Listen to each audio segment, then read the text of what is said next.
Recording has started. All right. And then let's do a recording here. Cool. But yeah, I have really wanted to try and experiment with potentially like an all-gun accuracy build on this.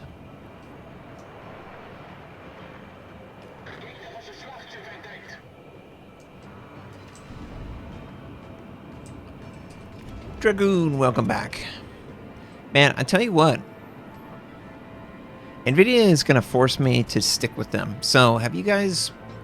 I don't know how many people are, like, into tech that watch my content. I love PCs. I'm a PC gamer. I couldn't imagine not being a PC gamer. That's... My connection to this game is that it's a PC game. And I like PCs. So I'm always fascinated by the technology development. Oh gosh, what the heck are you doing? Alle Stationen, melde Position eines strategischen Ziels. Torpedos direkt voraus.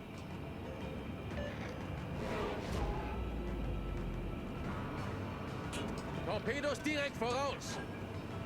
Gonna make for this gap here. Torpedos voraus. It's getting nerfed. Yeah, it's gonna get a hydro nerf to 5.5. Which, yeah, I mean, obviously you don't want to do that, but it's not. It's not something that is unreasonable, given its style of play. It's very aggressive when it comes to positioning advantages. Shima! Freaking absorbing on my... Probably won't hit anything anyway, but you know. The unbearable guns? Unbearable guns. What's unbearable about these guns? It's news to me.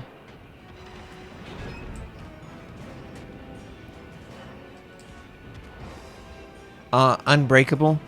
Oh, I mean, the unbreakable...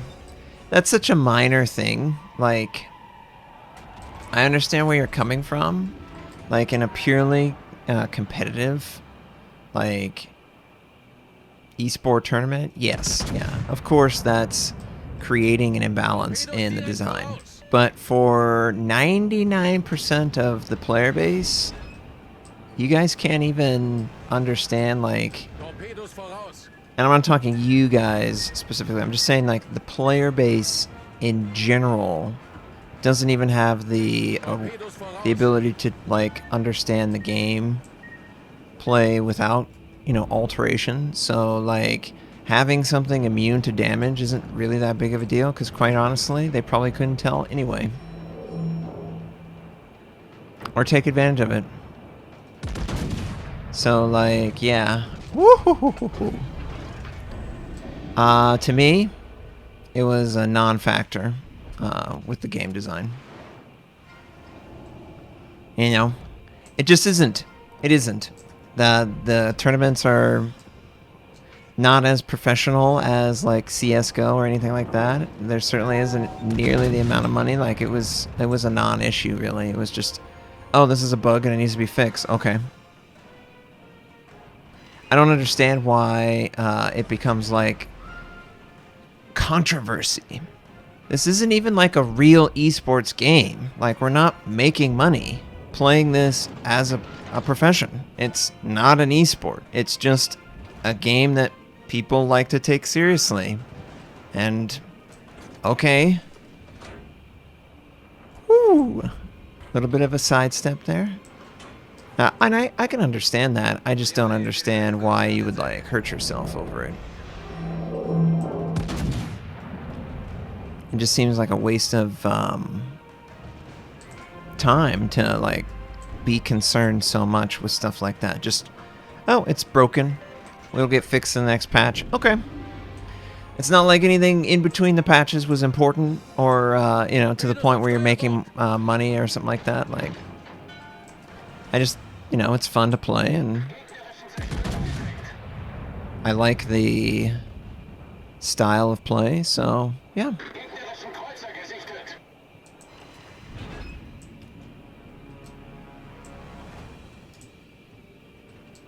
Torpedos direkt voraus. Well, I mean, the Schlieffen Hydra rush push is very strong, and it's tough. Okay, that should be a kill shot. You know, it's tough because the Schlieffen is a very difficult ship to deal with if you don't have the right tools to deal with it.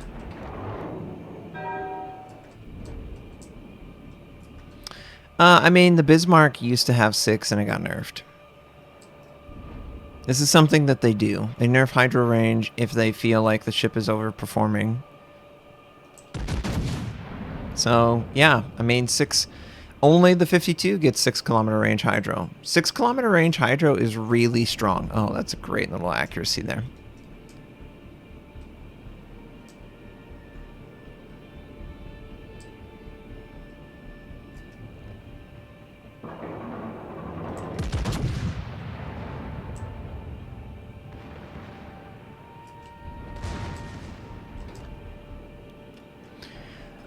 I mean,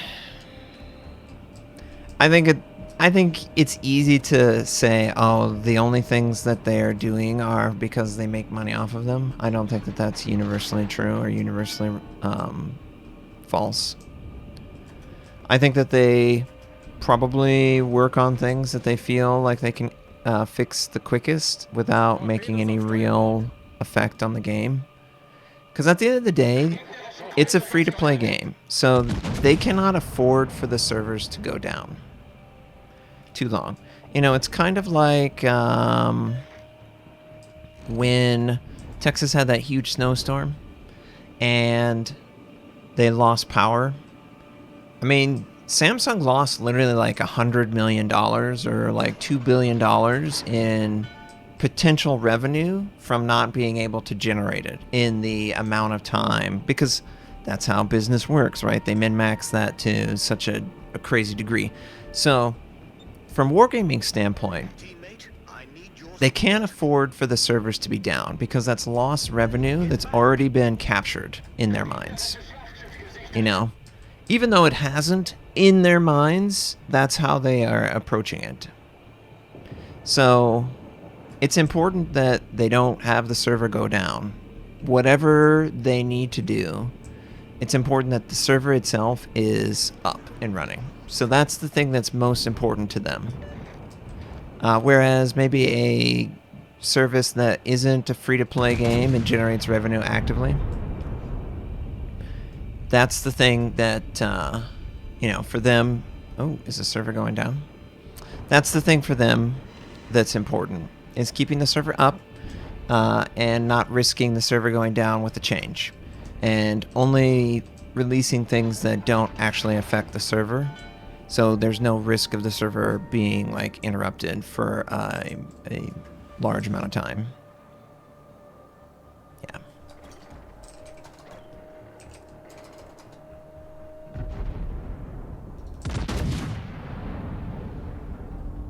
I can respect a business making sure that they have everything in order so that they can, you know, keep the lights on. I understand that there's people who want to have it fixed instantly and just push, you know, if it fails, push it, but it just... Your reputation is so important in this world, and if you get a reputation for having something that is subpar from a service standpoint, it's just gonna... It's like a nail in the coffin.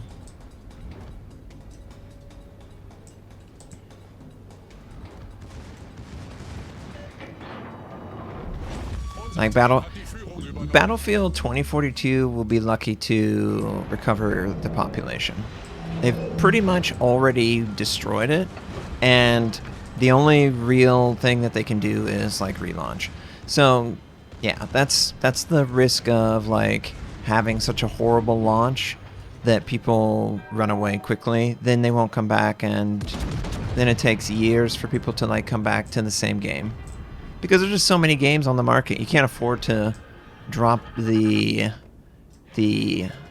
awareness factor for too long. Otherwise, you know, it's like What's a good example? You know, PlanetSide 2. They made a lot of changes that improved it. I remember playing it at the beginning. Battlefield 4, yeah. I mean, yeah, Battlefield 2042 needs that same level of, you know, comeback. We're gonna most likely send torpedoes. Oh, hello there. Unser Sieg ist in Sicht.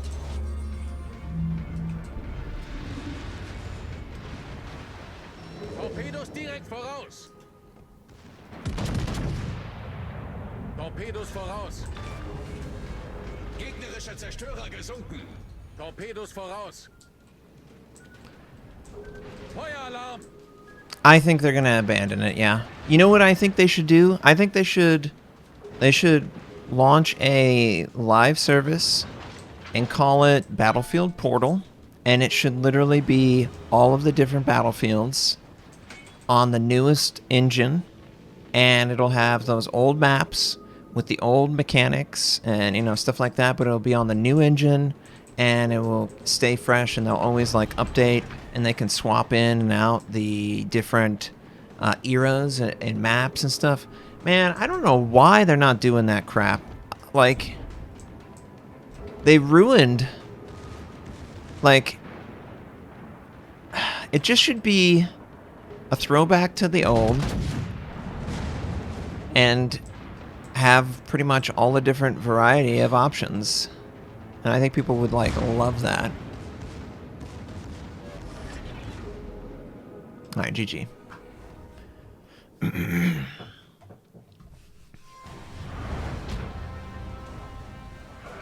I mean, it's a multiplayer game.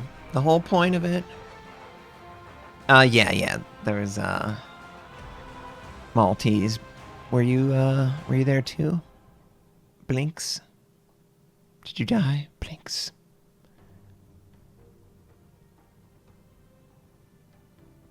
Sorry, I was just talking about other things, so I wasn't really paying too much attention. Not that. Okay. But, yeah. Yeah, that's what I think they should do at EA and Battlefield. They shouldn't... I don't want a yearly Battlefield. I don't want to buy a yearly Battlefield. I don't want any of that. I don't want some made-up, you know, near-future sci-fi. I don't want some made-up... I want Battlefield 1942, Battlefield 2, Battlefield Bad Company, Battlefield Bad Company 2, Battlefield Vietnam, Battlefield 3, Battlefield 4, Battlefield 5, Battlefield 1. I want to be able to play all of those games. Oh, Battlefield 2142. Yes. Oh, that would be so cool. The Mothership gameplay with Frostbite engine. And, yeah, like, literally have that be the whole game. The whole idea of that game is just celebrating Battlefield. Okay, what are we gonna do? I just been enjoying it. Hey, Hyper. I'm just so disappointed in Battlefield. So disappointed. It used to be my game. I played Battlefield 1942 so much. I played Battlefield 2 less. And then, you know, there was that big lull period. They were trying to do... Remember when they did Battlefield Bad Company and they made it console exclusive? Oh, that was so annoying to me. I was like, are you kidding me? And it was a full release Battlefield back in the day. And it was a good Battlefield, but they had to do this BS where it's on the Xbox 360 and the PlayStation 3 only. Are you serious? Like, that is the moment where Battlefield died on the PC. And ever since that moment, they have tried to recover it. But they have never, ever recovered the level of hype and enjoyment that that version was. Battlefield used to be... And same goes for Call of Duty too, honestly. When they abandoned PC and they ran away from PC to go on PlayStation 3 and 360, both of those guys just, like, they said everything they needed to say. We don't care about you. All we care about is the money that you give us. But yeah, I wish they would just release a good Battlefield. They don't even need to make new Battlefields. They could literally have the same exact Battlefield as 1942 or 2 or 2142 or Bad Company 1 or Bad Company 2 or Battlefield 3 or Battlefield 4. They don't have to make any changes. They could be the same maps. They could be the same everything.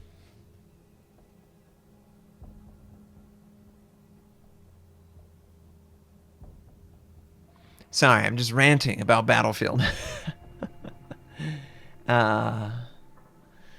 Galligan, thank you for the pets. I appreciate that, Galligan. Yeah, yeah. I mean, what's another franchise that I fell in love with?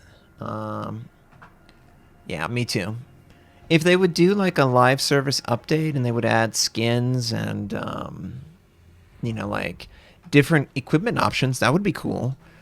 Similar to something like PlanetSide, where they would give you an original loadout, whatever that loadout happens to be based on the game, and then you could get a gun from that era, and maybe they would even allow you to use exotic weapons from other eras that you've unlocked in some other format. But the core gameplay would be like Battlefield 1942 maps with maybe they might consider like a slight tweak on the formula. Like Rush didn't exist. All it was conquest, and I love conquest, but Rush is awesome too. But yeah, if they did MP40,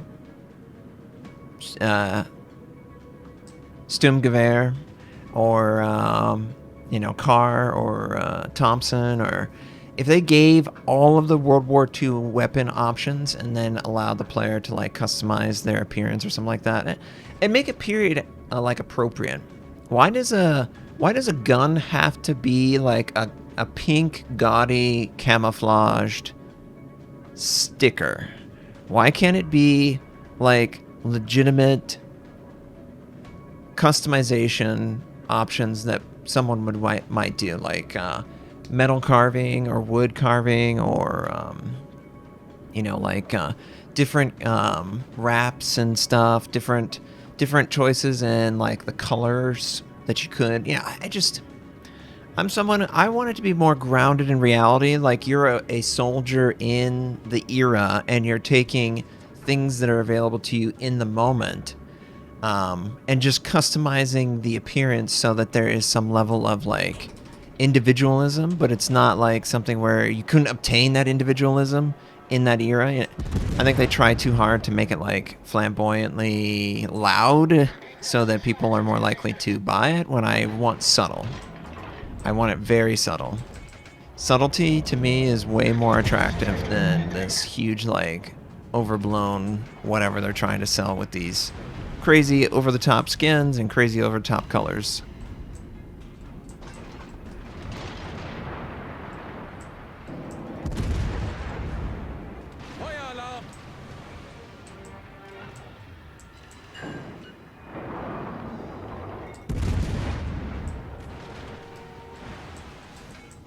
Hello, Pedro.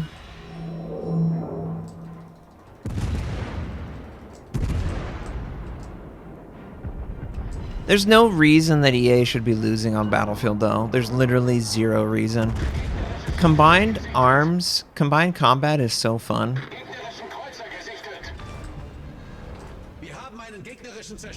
It's just such a shame what they've done to it.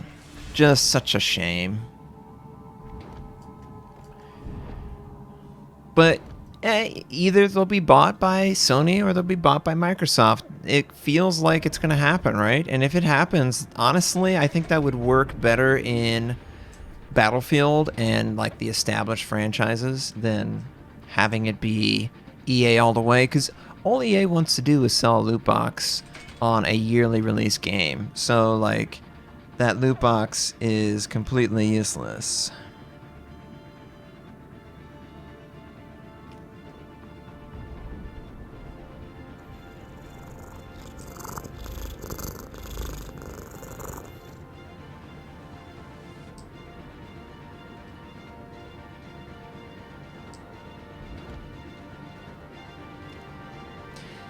Jojo, thank you for that.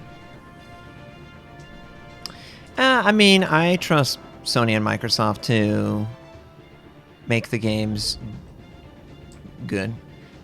Both of those, let's be honest for a second. Outside of Respawn, name an EA game in the last 5 years that you've really loved.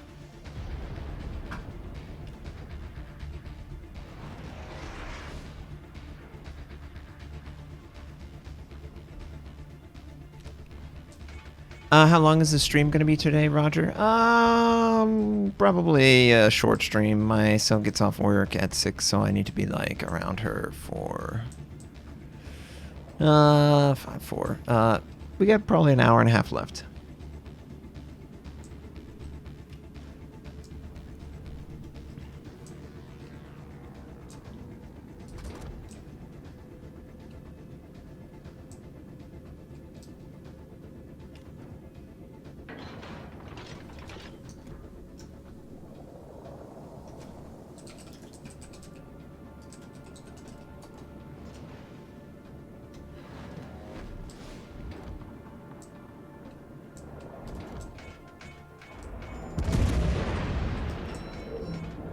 Nevsky.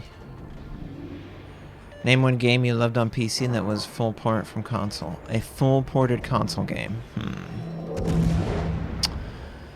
Ooh, okay.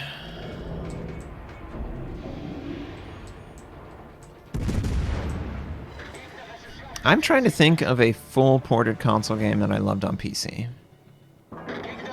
Dark Souls? Oh yeah, I guess Dark Souls. That's a fair one because yeah, that is literally a full ported.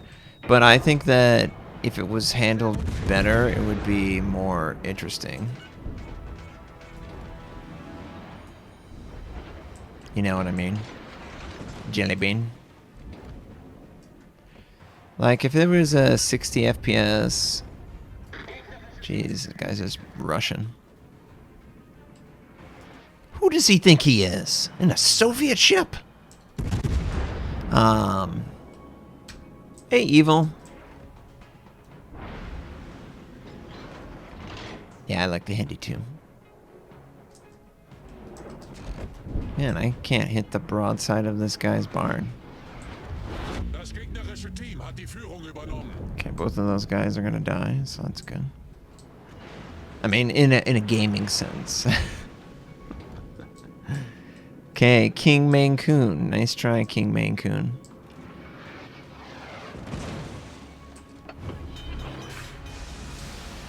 Feueralarm! Problem gelöst.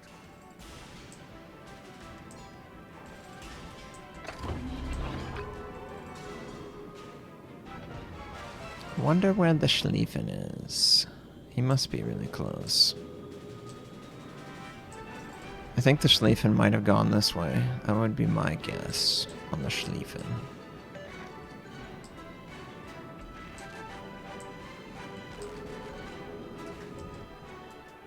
Aufklärungsflugzeug kehrt zum Schiff zurück.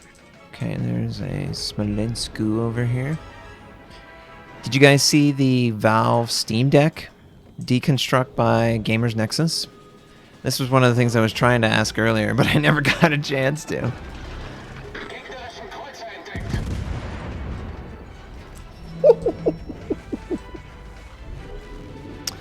Well, now.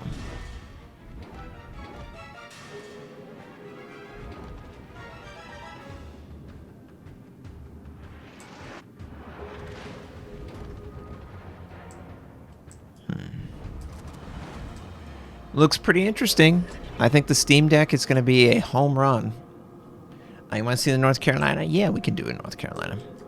But yeah, I think the Steam Deck's going to be awesome. I could totally see myself, for games that I can't run on it, I could totally see myself streaming to it, and it looks legit. It looks like a PC version of this, like a Switch PC. Like really easy to use, load a bunch of games, have some fun, good stuff.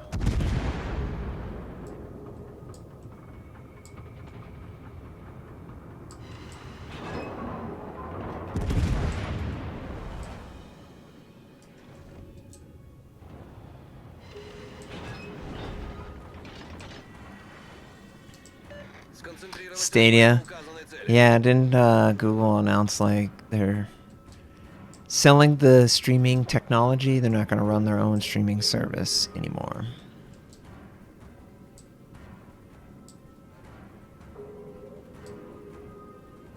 We've got hydros and hydros and hydros.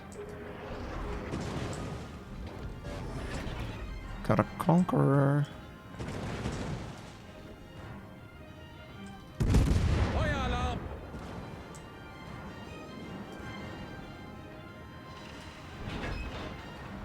Okay.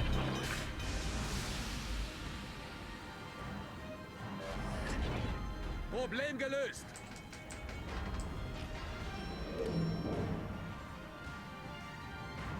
Why is the Petra so far south? Alle Stationen, brauche Feuerunterstützung.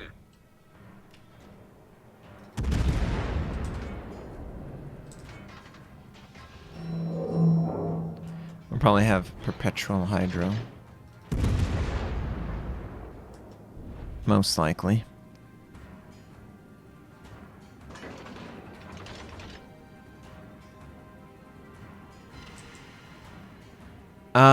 So yeah, what was this? I did not read this document that they put out. What did Wargaming say in this thing?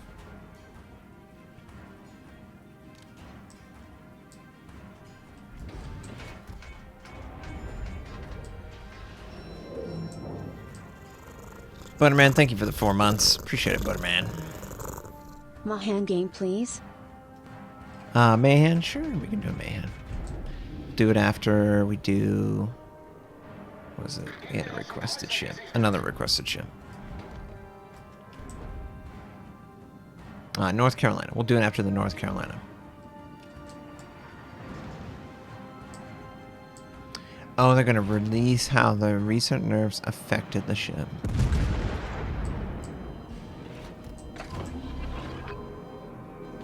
Torpedos direkt voraus. Torpedos voraus.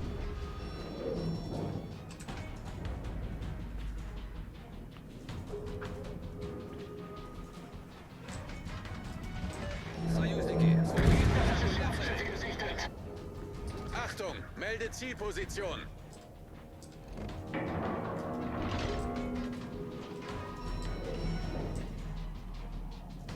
Okay. Vermont's pretty low.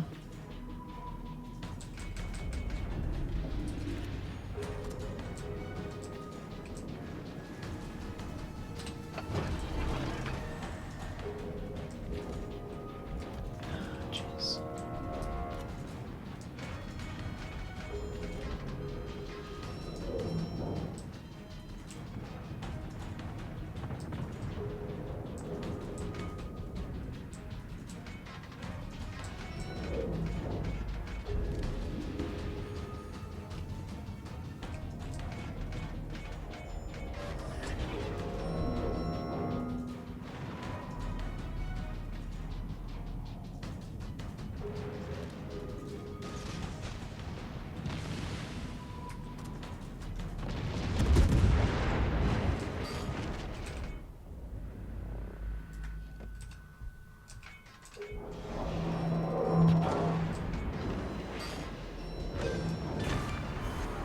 Gegnerisches Schlachtschiff gesunken.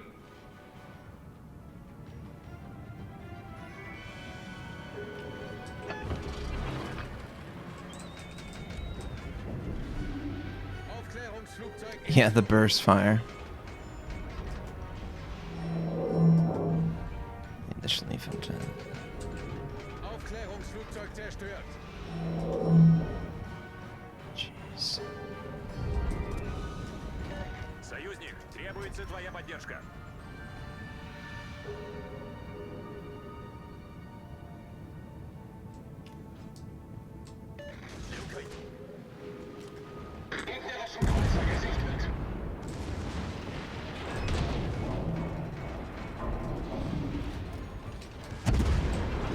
Всем, кто слышит, защитите точку.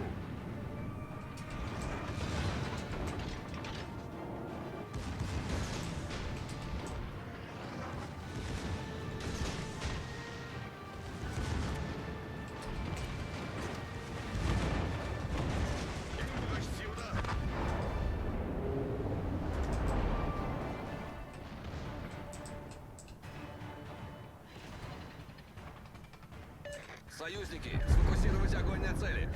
Союзники, передаю координаты важной цели.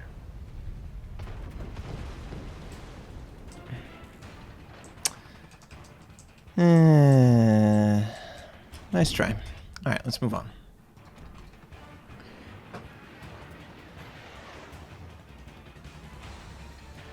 No, Grimty. I didn't see that. When they came up with burst fire for super cruisers, what do super DDs get? That's the thing I'm talking about. I completely agree. The burst fire for the guns is so vastly broken compared to what the DDs and like even the other battleships get. Like it's just so. I would rather them just release like tier 11s with slightly tweaked stats or something. I don't like that either. Okay, so we have to spot 70 torpedoes. We have to shoot down 80 aircraft. We have to complete a ton of conditional missions. Okay, those are all. So honestly, we probably want to be a well-endowed. What do we want to do? Let's play a DD, I guess.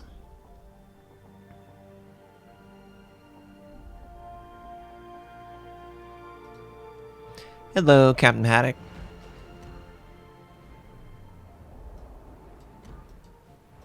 Yeah, I'm Captain Haddock. Hey, Tarver. Like the burst fire for cruisers, it's so easy to kill broadside cruisers. Yeah, it's so easy to kill anyone. Yeah, I know. I kind of wish that there was a tell on the player's ability. You know, like when you play a game, let's say Unreal Tournament or like Quake, where in Unreal Tournament you can charge up attacks. I wish there was some type of charge mechanic that would allow the player to recognize when the enemy ship has burst fire selected. Yeah, versus a standard. So that it isn't so, like, wishy-washy on it. Yeah, it just seems like, I just don't like the super ships. Thankfully, they don't really affect the game on North America. I can't speak for other regions. I just know that on my server, I don't play against them enough to worry about them.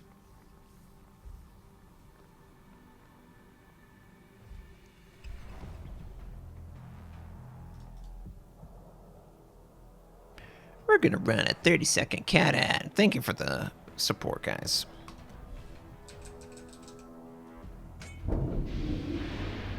"30-second cat ad." Jarvis over here, like, laying on the ground, man.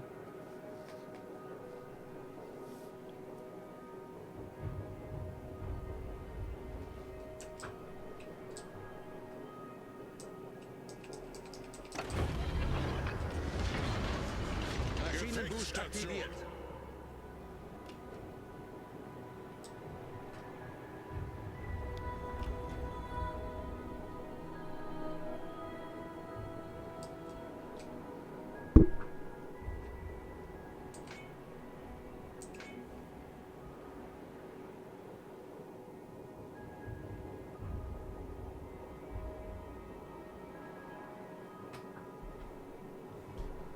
Pedro, thank you for the pets. Jarvie appreciates it so much, right, Jarvie? Yeah, he does.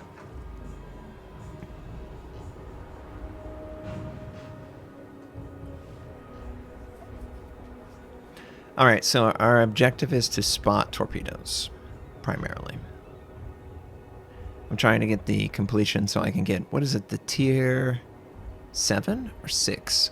One of the two ship tiers is now available to unlock. So let's try and get that, hopefully.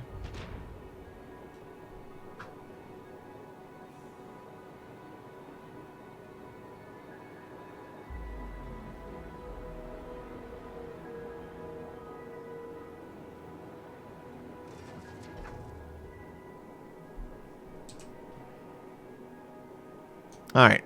So, as the 52, Hydro Smoke. Hydro Smoke is the name of the game.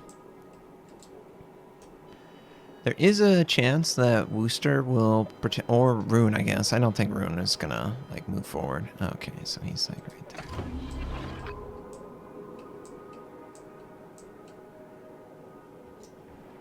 So there's someone right here.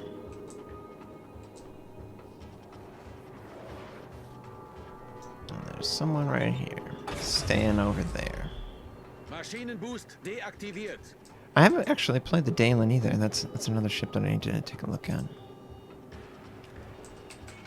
Oh, there's someone over here. Someone over here. Oh, yuck.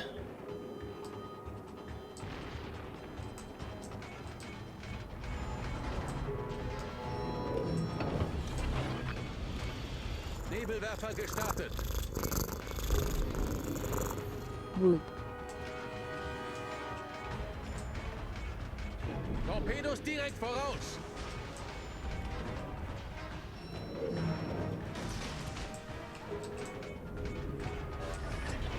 Nebelwand gelegt.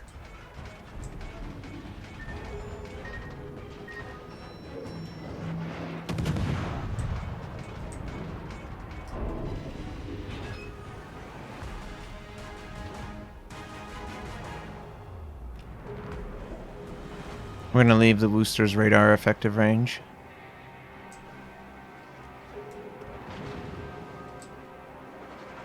I know for a fact that the DD is flanking, so that's where I'm, well, he was potentially flanking.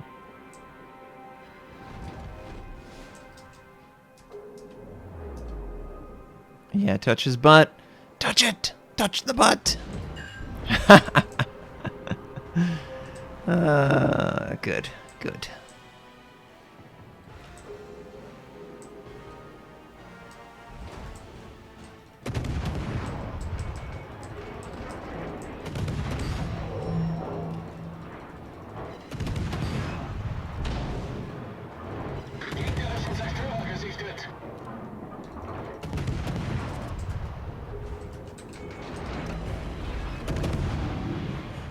Maschinenboost aktiviert.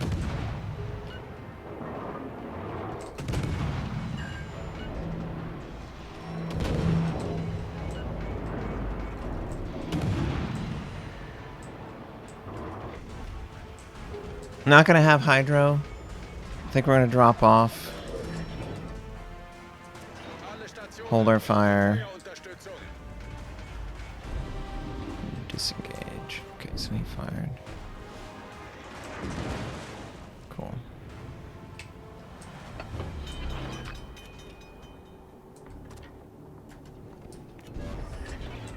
Problem gelöst.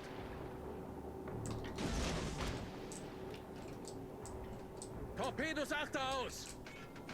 Okay, we just want to keep spotting these torpedoes for our team.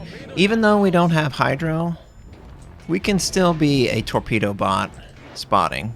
Torpedos achter aus. Okay, let's make sure. Drive with your cursor. Your cursor is basically where your ship is positioned. So as long as the momentum isn't pulling you into a torpedo, it's a guarantee that you'll be able to avoid taking that, like, torpedo damaging ability. GK, you've taken a lot of damage, friend. Alright, let's just fire some HE. Oh, AP. Who cares about German HE? Ugh, German HE.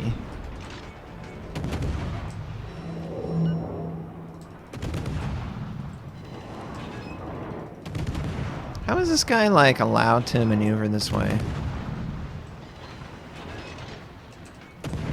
He's in front of, like, 2 battleships and a cruiser. And I feel like I'm gonna have to be the one to farm most of the damage on this guy. Okay, he's gonna shoot it somewhere. Switch back to AP. Alright, AP's been taken out. I don't think that it was worth it. I don't think that it was worth it. Not impressed with the Lepanto, the Dalen, or Or Dalian, maybe. Or that GK. Just not impressed. Nope, nope, nope. We'll let him pass through that gap.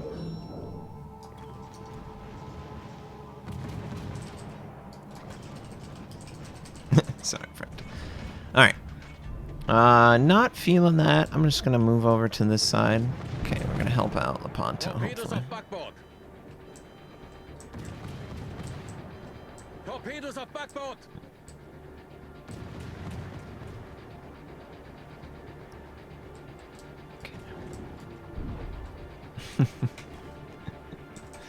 I saw. Oh, yes. Alle Stationen, melde Position eines strategischen Ziels. Yeah. Let's take this 52 Lepanto here. Okay, so Marcel is perfectly behind. And he Torpedos auf is Backbord. being spotted by... Interesting. That... Was that for me? I think that was for me.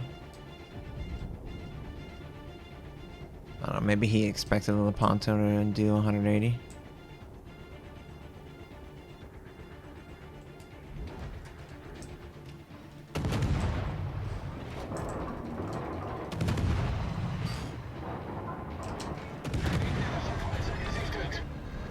Wir haben einen gegnerischen Zerstörer Unser versenkt. Team hat die Führung übernommen. What?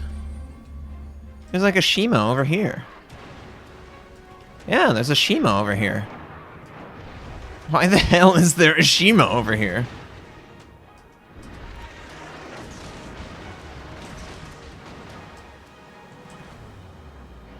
Okay, we're gonna try and use this island as cover, and we're gonna aggressively push this guy. Maschinenboost aktiviert. I'm not gonna give him a way out, even though I know he wants a way out.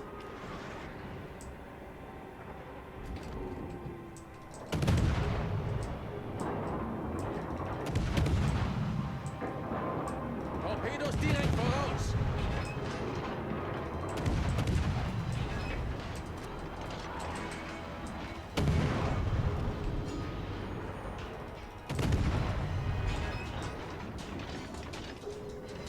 That's a little cheesy, you see that? I was able to use like that small bit of island cover to really like do free damage. That was so stupid. Gotta catch up to him though. Shima's fast. Verstanden. If I was the Marceau, ooh, crap. Yeah, that small little sandbar. Alle Stationen, melde Position eines strategischen Ziels. Just gotta keep pushing into him. Hopefully he'll send torpedoes that we can get free detection on. I'm trying to complete the Pan-Asian combat missions for, I think, the Tier 7 or the Tier 8. One of those two. Algorithm, hey Algorithm, hope you're doing great. Achtung, melde Ziel. Nice. Beautiful, beautiful, beautiful. Alright, so we can come back. So I know the Marceau is gone. So gone. Looks like Satsume over here. So we'll full capture this.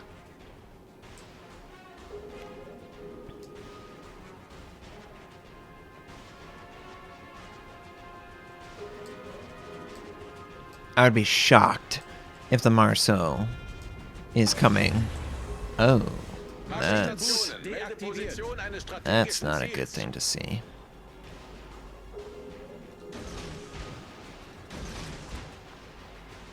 Alle Stationen, melde Position eines strategischen Ziels.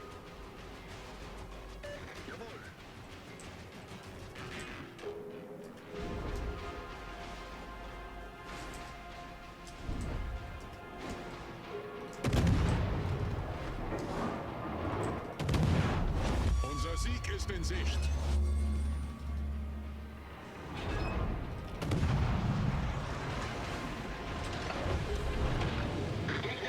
Nebelwerfer gestartet. Kritischer Maschinenschaden.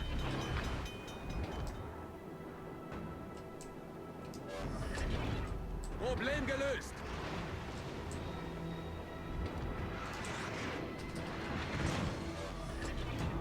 Sattelwand gelegt.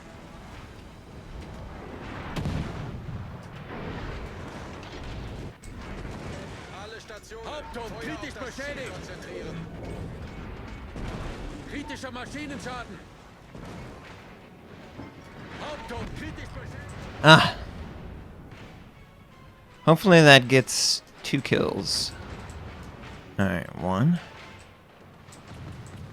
And Marcel should be the next one. Schlieffen secondaries should just kill him. Go, secondaries, go!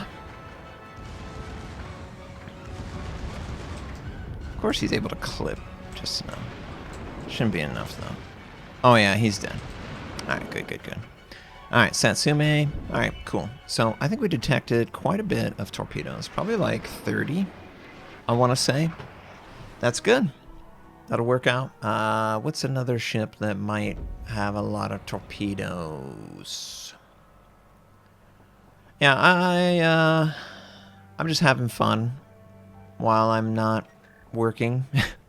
I mean, I'm working, but it's obviously fun work. All right, what do I want to play? Yue Yang. What's the range on the Vampire's Hydro? Is it defensive? Oh yeah, we're supposed to play North Carolina, and we're supposed to play... God. Let's go North Carolina. Okay, looks good.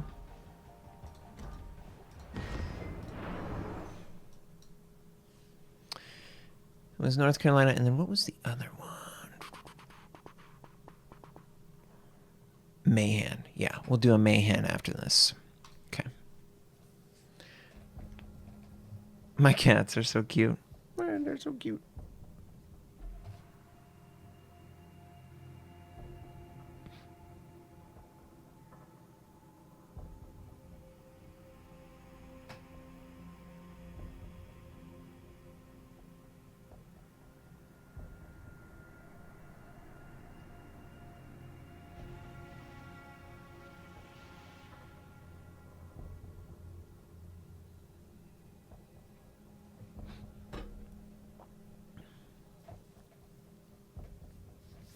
Yeah, stealth firing. You know, here's an interesting question for chat. Do you think that it is possible for stealth firing to ever return in any capacity in the game?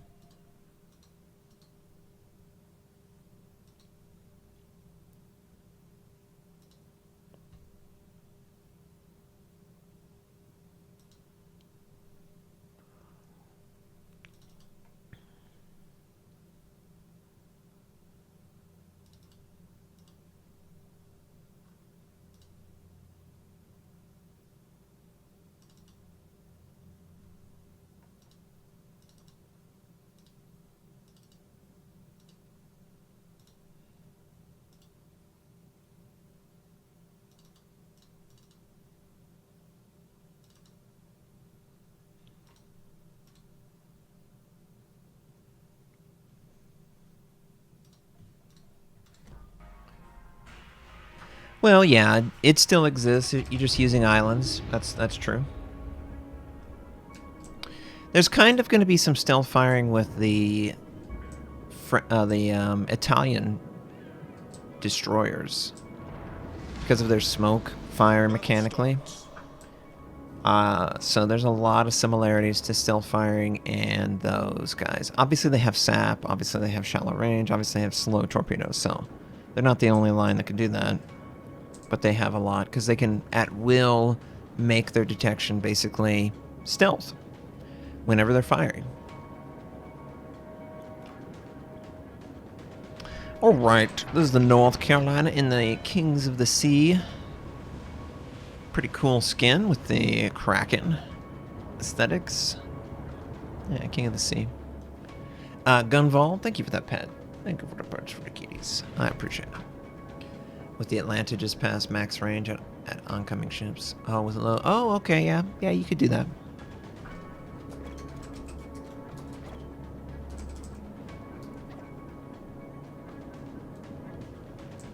I would love a night battle. That's true.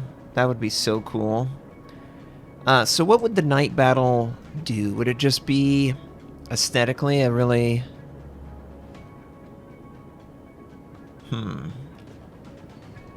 It would look so cool visually that I wouldn't really care. I almost wish that they would craft a night battle map with like a corridor that you could go like, and the ship would be sort of stealth in that corridor. But it could be detected by like flares or something that are thrown up. I just imagine like the flares being like a really cool like effect, slowly, you know, going up and then coming back down, like showing the ship. They have never done true night, nor do most games. And honestly, most everyone, they don't do true night. They do like dusk or dawn. A true night battle would be really awesome.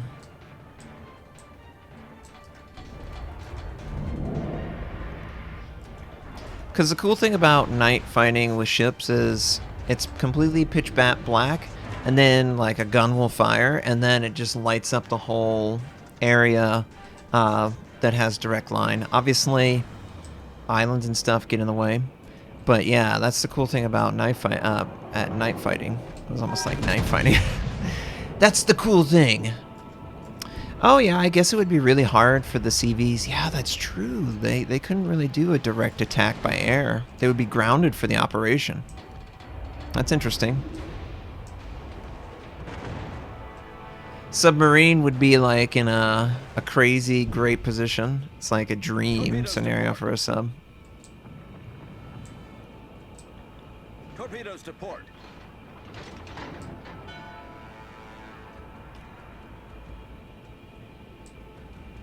Well, it would all depend on if you felt like both sides had a fair disadvantage. Oh god, of course he said.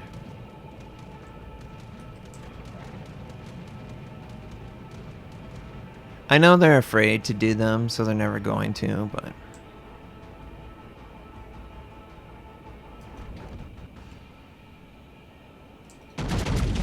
Enemy cruiser sighted. Torpedoes astern. Algorithm, thank you for the pets for the kitties. Searchlight would be interesting if you could use a searchlight and it would project some like detection mechanic in an area, like a cone. But then obviously that cone wouldn't be like super effective unless you're looking at that area. Like it would almost draw attention to yourself, but it would give you vision like you're like it's daytime. Like it would give you your regular range, I guess, out to a point, like 10 or 15. But it would be lighting up your ship for people to see. I don't know. They're not going to do any of this because nighttime battles are always ignored. But night battle is something very like aesthetically interesting. All right, let's see. Let's see if we can catch him. Catch him red-handed. Oh, just a little too high. Problem solved, sir. Turn off night. Turn it off for the effect. Yeah, that's true. Do I have a CV commander build? I kind of do.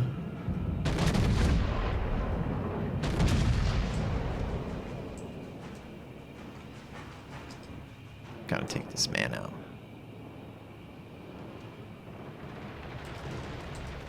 Gosh. With the Vesser, I wish he would go after this Nemesis guy, but... Okay, let's see. The gun velocity on North Carolina is so annoying.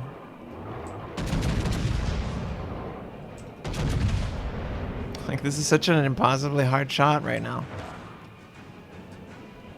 He's so far away. Insert credit. Thank you for that, pet. Thank you for the pets on the derby. Alright, it's been 5 minutes. Let's do a heal.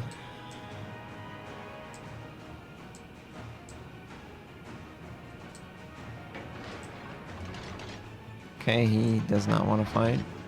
Don't blame him.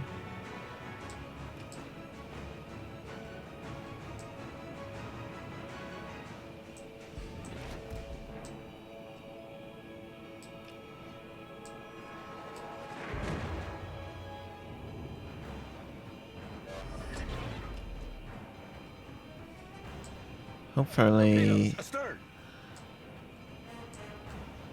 Okay, she didn't see. Torpedoes astern.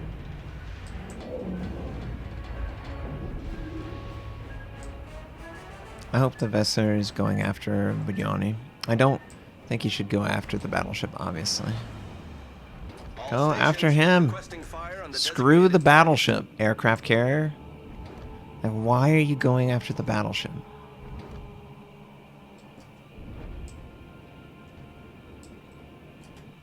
Enemy battleship detected.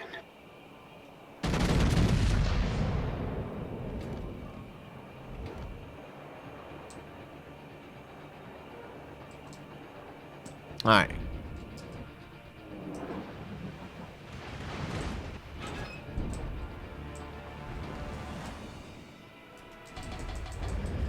He's like taking like 5 minutes to decide if he wants to attack the guy that has less than 2,000 life.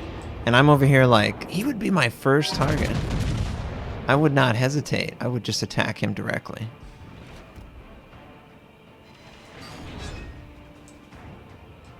Сфокусировать огонь на вражеском корабле.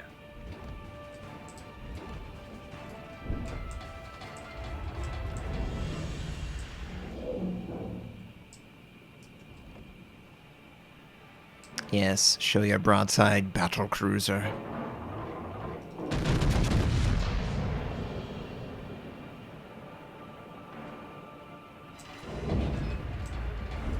Good, good, good, good.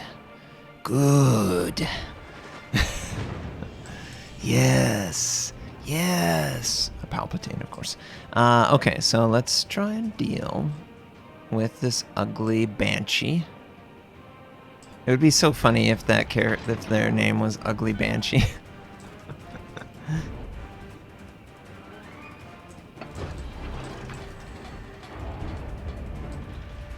Oh, you. I would like to see them. Show me.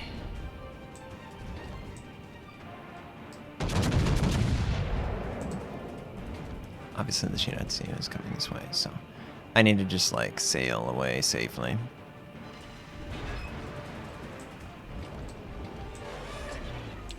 Need to finish off the Banshee. One of the best things that you can do as a battleship is not place yourself around a DD unnecessarily.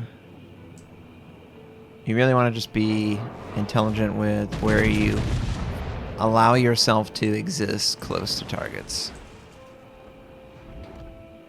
The ship is on fire.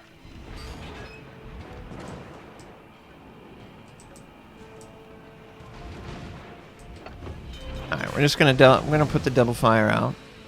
We'll finish off Banshee, and then we'll go after Providence, I think.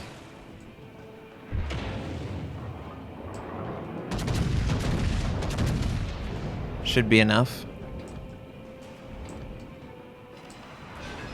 Oh, great! We have a ugly person over here too. That's wonderful. Just when I thought it wasn't going as bad as it is, oh, it's going even worse than you could possibly imagine. Good to know. Good to know.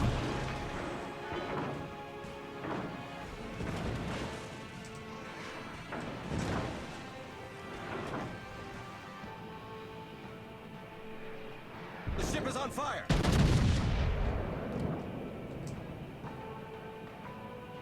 Enemy destroyer sighted. Enemy heavily damaged.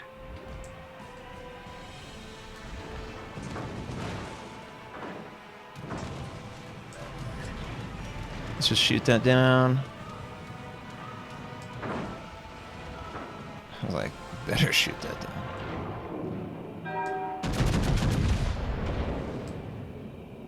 It should be a kill.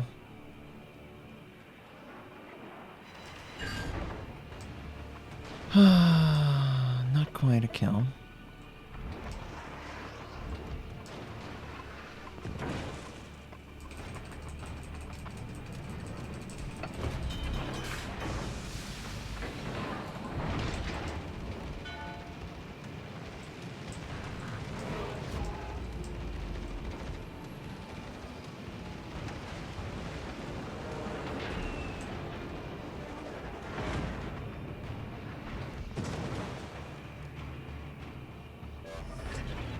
Problem solved, sir. Well, very disappointed with the play of the east side. Very, very disappointed. Alle Stationen, Meldeposition. I feel like I did pretty good considering it. I might as well have not had teammates on that flank. That was pretty bad. All right, let's head over to the mayhem, and after the mayhem, we'll do a CV game and we'll talk about a CV build because that was a question on the chat. So mayhem is a tier 7 destroyer. Javi, what are you doing? What are you doing, Javi? Javi. What are you doing?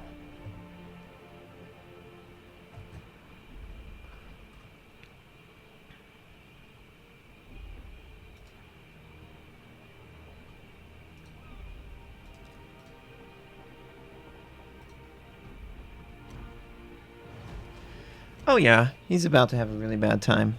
Looks like my cats have left me, so it's just gonna be the game and you guys.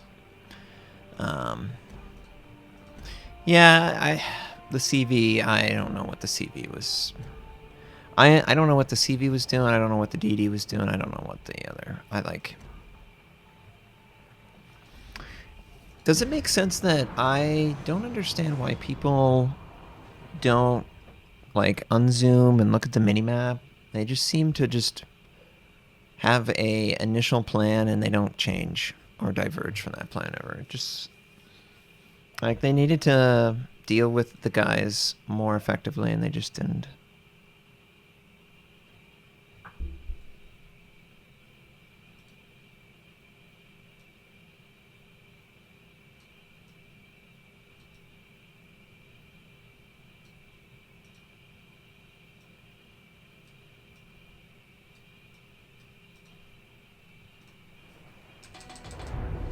All right. Action stations. I'm sure they made a video or something like that. Oh.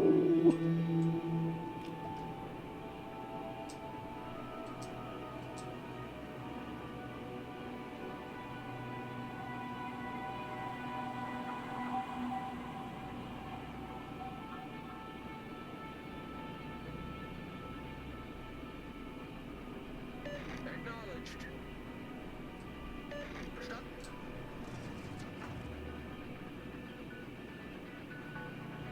Much obliged.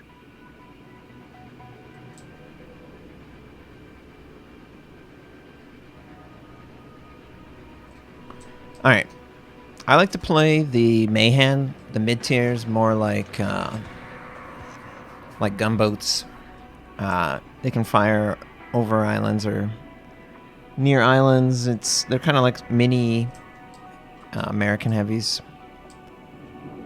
Their torpedo range is pretty sad and slow. General tips for playing him? Well, you want to try and win what you can win, and that's really the 1 versus 1. Oh. Does someone have an Italian? I think we do have an Italian here.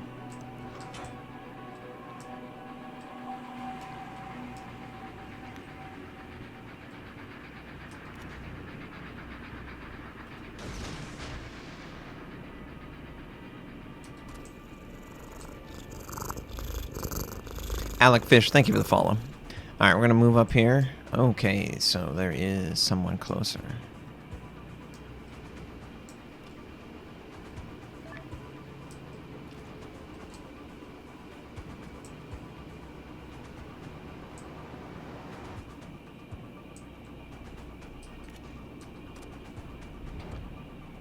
that VG.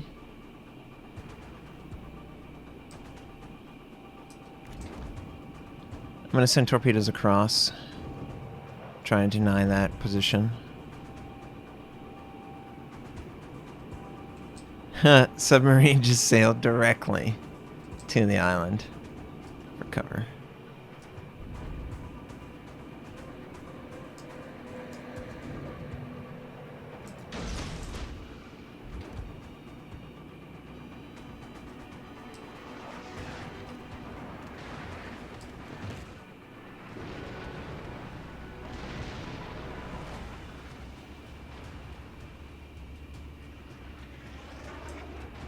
Okay.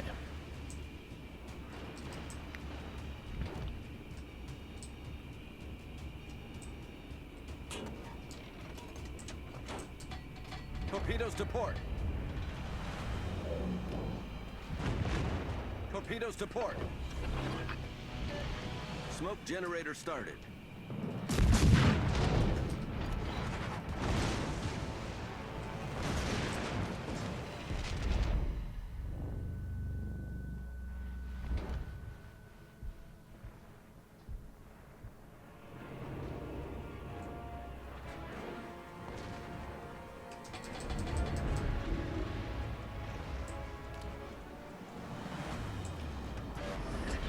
Smoke screen set. Shrimp meat chip. That's a weird name.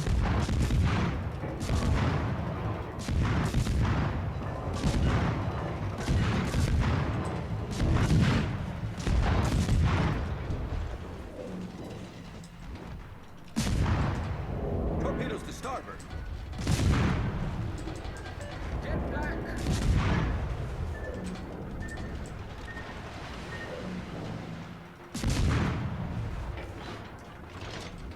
Enemy battleship sighted.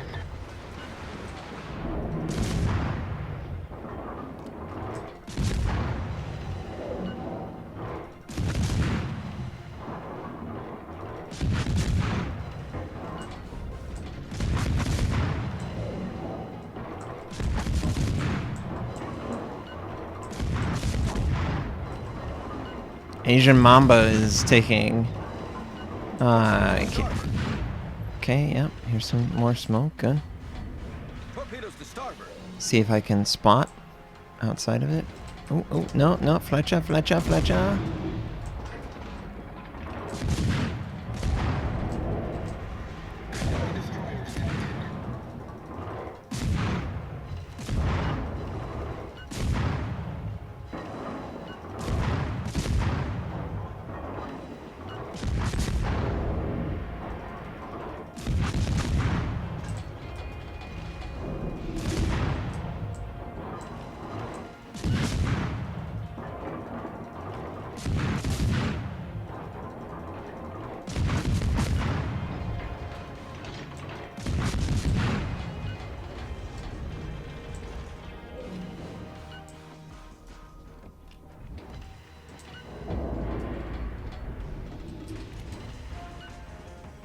Okay, I think we're gonna send torpedoes. Bump into the island. Yeah, both of these guys should die. Both of them will be good. Okay, so it looks like Mayhem is deciding to smoke it out.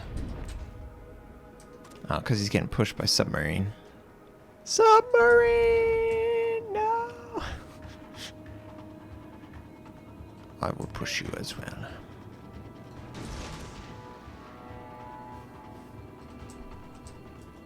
Is he just taking? Yeah, he's just being detected. Okay.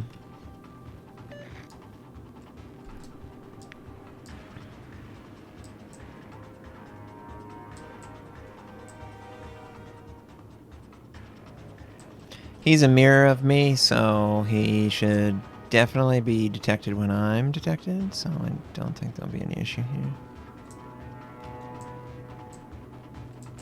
So he must have left. Enemy battleship sighted.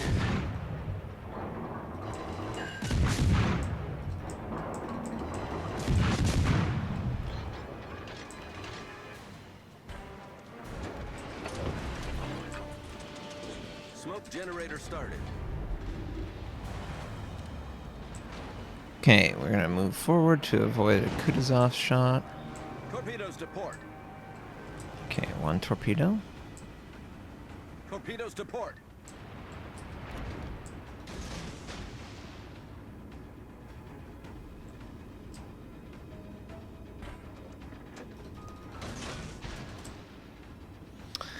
Well, we know our friendly. He's super low, so maybe he will draw fire.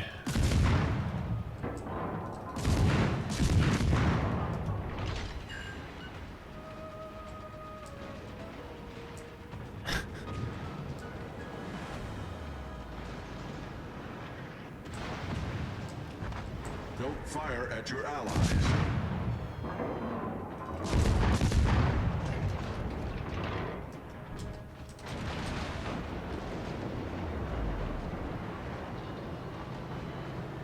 Torpedoes dead ahead. Jeez. Torpedoes dead ahead.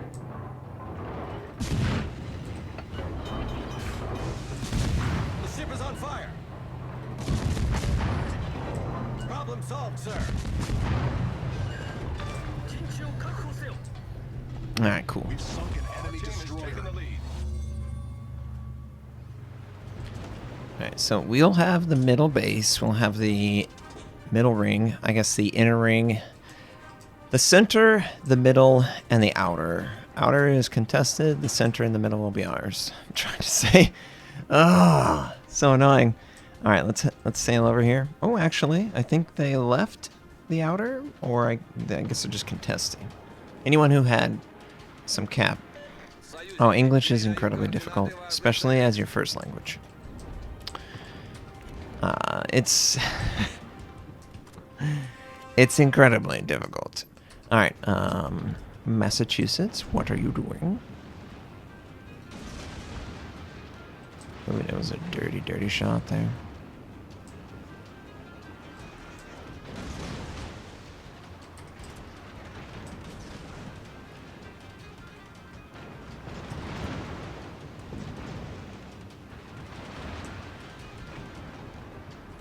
It's because English breaks so many rules. So there's not even like a rule that you can go by because they break them all.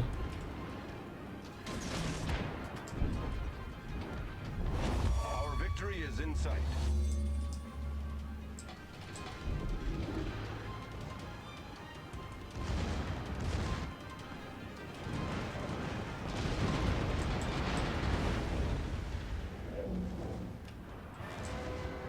Well, the Massachusetts... Oh, Jaffrey was away for a second, so there wasn't any reason to have him on the empty space without Jaffrey. Smoke generator started.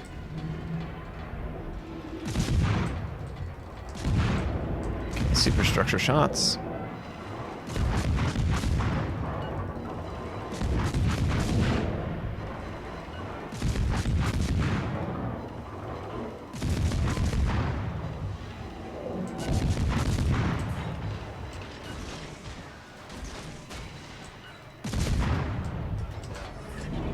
Smoke screen set.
Well, you know, I think the non-gender specific pronouns is actually beneficial.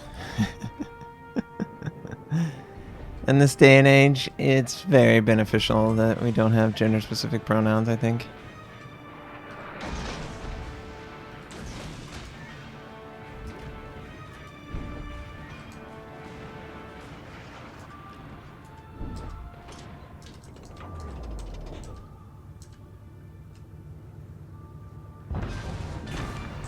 Dodge that! Battleship destroyed. All stations, concentrate fire on the target. Alright, I'm gonna go to the north side of this island. See what we got.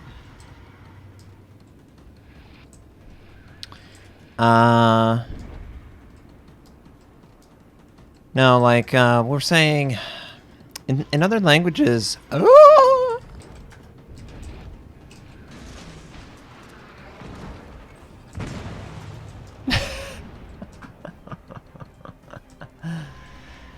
Oops. Wow, everyone is so super low.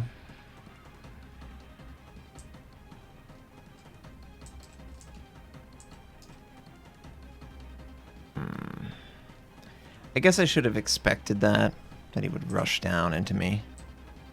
I just thought I had more time. Obviously we didn't.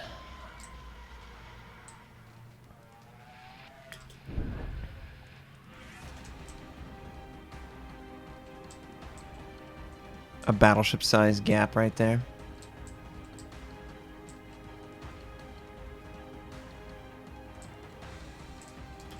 Alright, I'm just going to head on to the next one. I think this is going to be a slow death right there.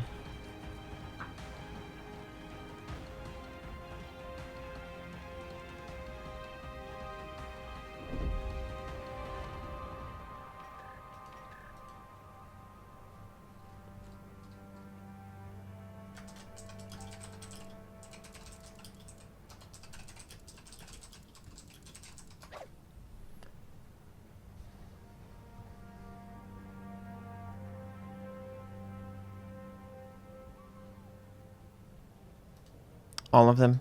Yeah. Alright, so the next thing that we're going to do is we're going to do a carrier game, and we're going to talk about the carrier build. So I think I'm going to do a Tier 8 aircraft carrier game. I guess I could go Pobeda? Maybe Pobeda?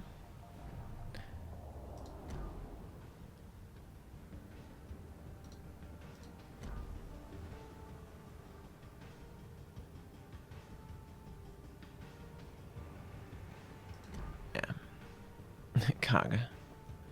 Well, I guess we could do a Tier 6. That's true. Yeah, I get that's the problem is the Tier 6 doesn't have as much to learn from. Alright, we're gonna do a Tier 8 aircraft carrier. Okay.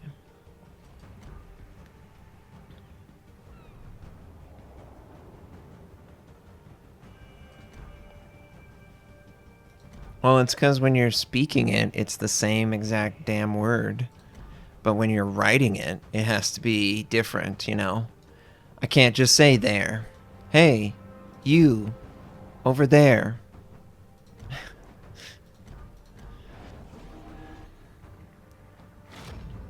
Yeah, I know, but we speak, you know, that's the interesting thing. If you're learning the language, then you're probably going to learn it written first. Yeah, we lost that game. Damn.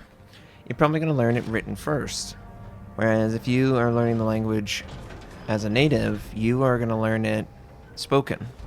So you kind of, then you have to, you know, interpret it wherever you come from with your knowledge. And, you know, if you're used to it speaking, then you go over and you try and write it. And it's like, oh yeah, there's more rules that I have to like actually remember. I can't just like be lazy. Because speaking it is far more lazy with the understanding than writing it out. Writing it out, you basically have to know all the rules. Otherwise, it doesn't make sense. People look at you like you're stupid. All right, Pobeda. Tier 8 aircraft carrier. Now, from my experience as a Tier 8 aircraft carrier, I seem to find the most success when I rely on concealment and positioning than if I were to just throw ships at or aircraft at a problem. So I would rather rely on making the best squadron even better and trying to ambush as frequently as I possibly can with those squadrons. So I invested in bombs. The skip bombs are, I would say the skip bombs are the best equipment on the Russians. I also got accuracy on the reticle.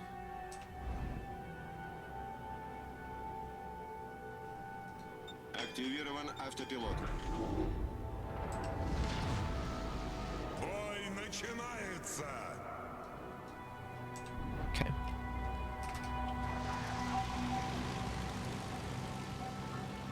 Am I on mute? No, I'm not. Richter scale. Okay, so we're gonna scramble the skip bomb squadron. I like to land on a DD, not on the first skip, on the second one. The second one will give you a better hit probability, I have found, than the first one. The first one is more surprise, but it also has the chance of like the DD like rotating through.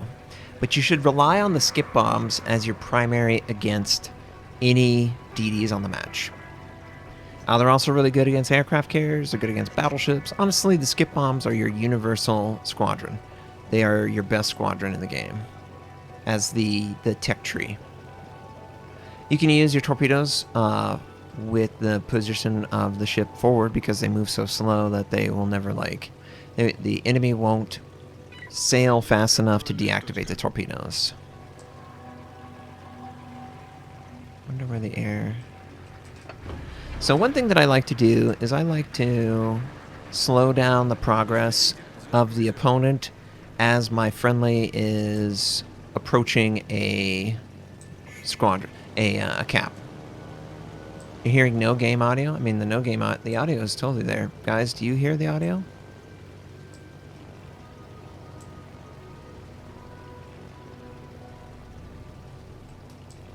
Like, I hear the idling of the planes. Cool. Next to me. So, hopefully you guys figured out what I was doing right there. I baited the Cleveland to be outside of 9 so Dadu can take it. Now I'm going to go over here and work on the mayhem and stop his progress. Сфокусировать огонь на цели.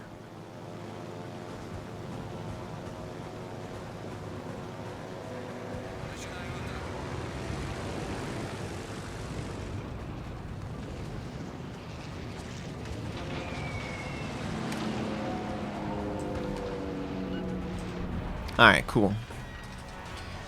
That was about as good as I could try and set that up. Akatsuki, unfortunately, had to fire. Hopefully he can try and hide again in smoke. I'm going to try and place myself to harass the Cleveland. I don't know how much of my squadron got out. I don't think any of it got out. Shit. Cleveland's AA got me. That is not good. Losing that is this early really not good. Damn, and we didn't even get C point either. That's really disappointing. The aircraft carrier is interesting because of the implications of when you attack. Like, if you attack into certain targets, it's just like feast or famine. But when you attack into other targets, I mean, it's super easy. You know, so it's like, ugh. I wish that it was more like the light cruisers. Oh, that's easy. That is easy. Let's just continue pushing over there.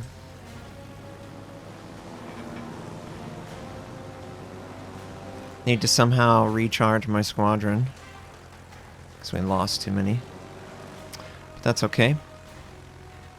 I don't know what King George is doing. It's confusing. We'll go after Tallinn. What's that overhead? I think Tallinn will be around this island. Oh, Richter. Sorry about that.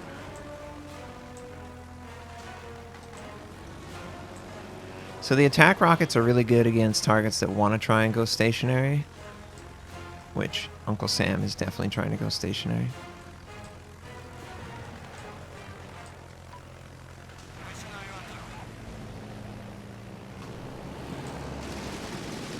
I just want to watch and see how much damage we can get. Yeah, that's pretty good. Alright, let's keep it up with these Yak 9s. I do believe we've actually set them on fire too, so... I wish the speed boost wasn't so short on the attack rockets. I feel like the speed boost on the attack rockets is a product of when they were designed to counter DD so harshly. But now it doesn't really make sense, especially on a unit like this. Alright, we're going to see about a Talon.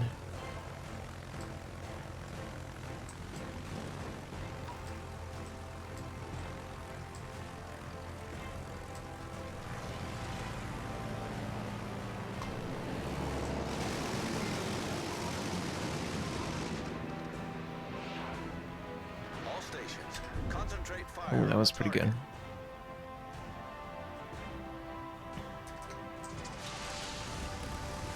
Honestly, we're doing really good damage against him. And unless he wants to change his positioning, I think we're just going to keep harassing him. And then once we take him out, the Massachusetts will be more vulnerable. No, he's not AFK. He just doesn't want to change his position. He wants to just stay there. And I'm not going to let you just stay there hitting my teammate's broadside. I'm sorry. Didn't he learn the first or the second or the third time? Well, no, because he was stubborn.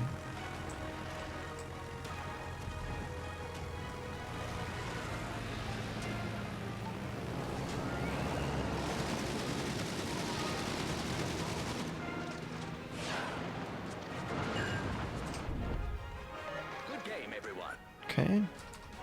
We're going to scramble our torpedo squadron and go after the Massachusetts.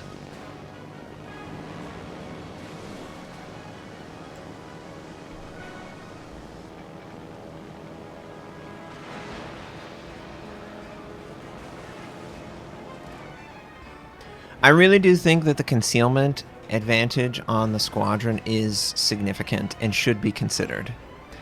The fact that the squadron has 1 more kilometer of distance that it can cover before it's spotted is huge for keeping the enemy ships angling less than optimized until the very last second.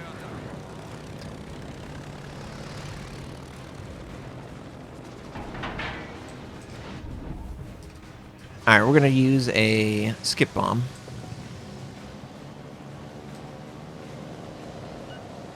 Cool. No flood. Dang.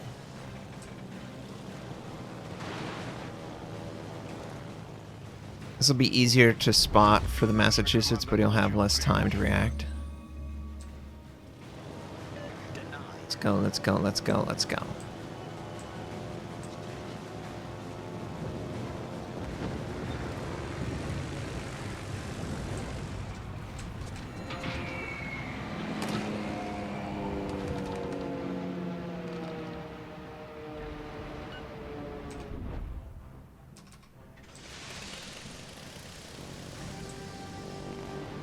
Okay.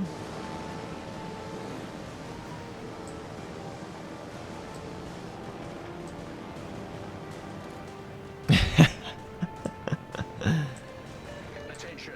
Sorry, Uncle Sam. Position. I knew what Uncle Sam wanted, though. I don't think that Uncle Sam's play was wrong. I just think that he was trying to fulfill his strategy, you know. And when you go into something and you have a strat, obviously you want to try and fulfill it because you've built up time invested in it. So yeah, it makes sense that he would be like that. Torpedoes!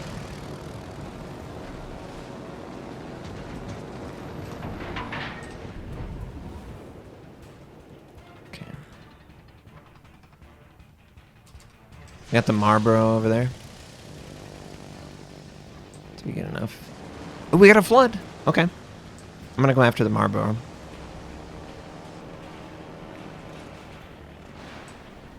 Yeah, yeah. When you're actively striking, you sort of have to like go group up with a teammate or something like that.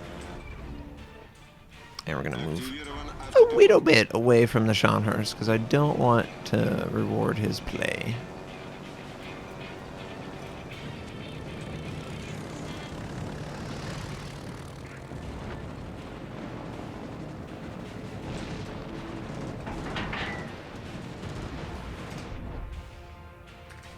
Alright, we're going to get a attack rocket squadron into the rotation. Hopefully we can get some torpedo hits. Okay, we got 2 torpedo hits. It's cool with me.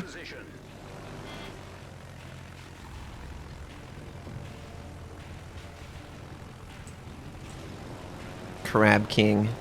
He's the crabbiest king. Alright, let's go over here. Left, right. He's turning up, so we're just going to come from across this island over here.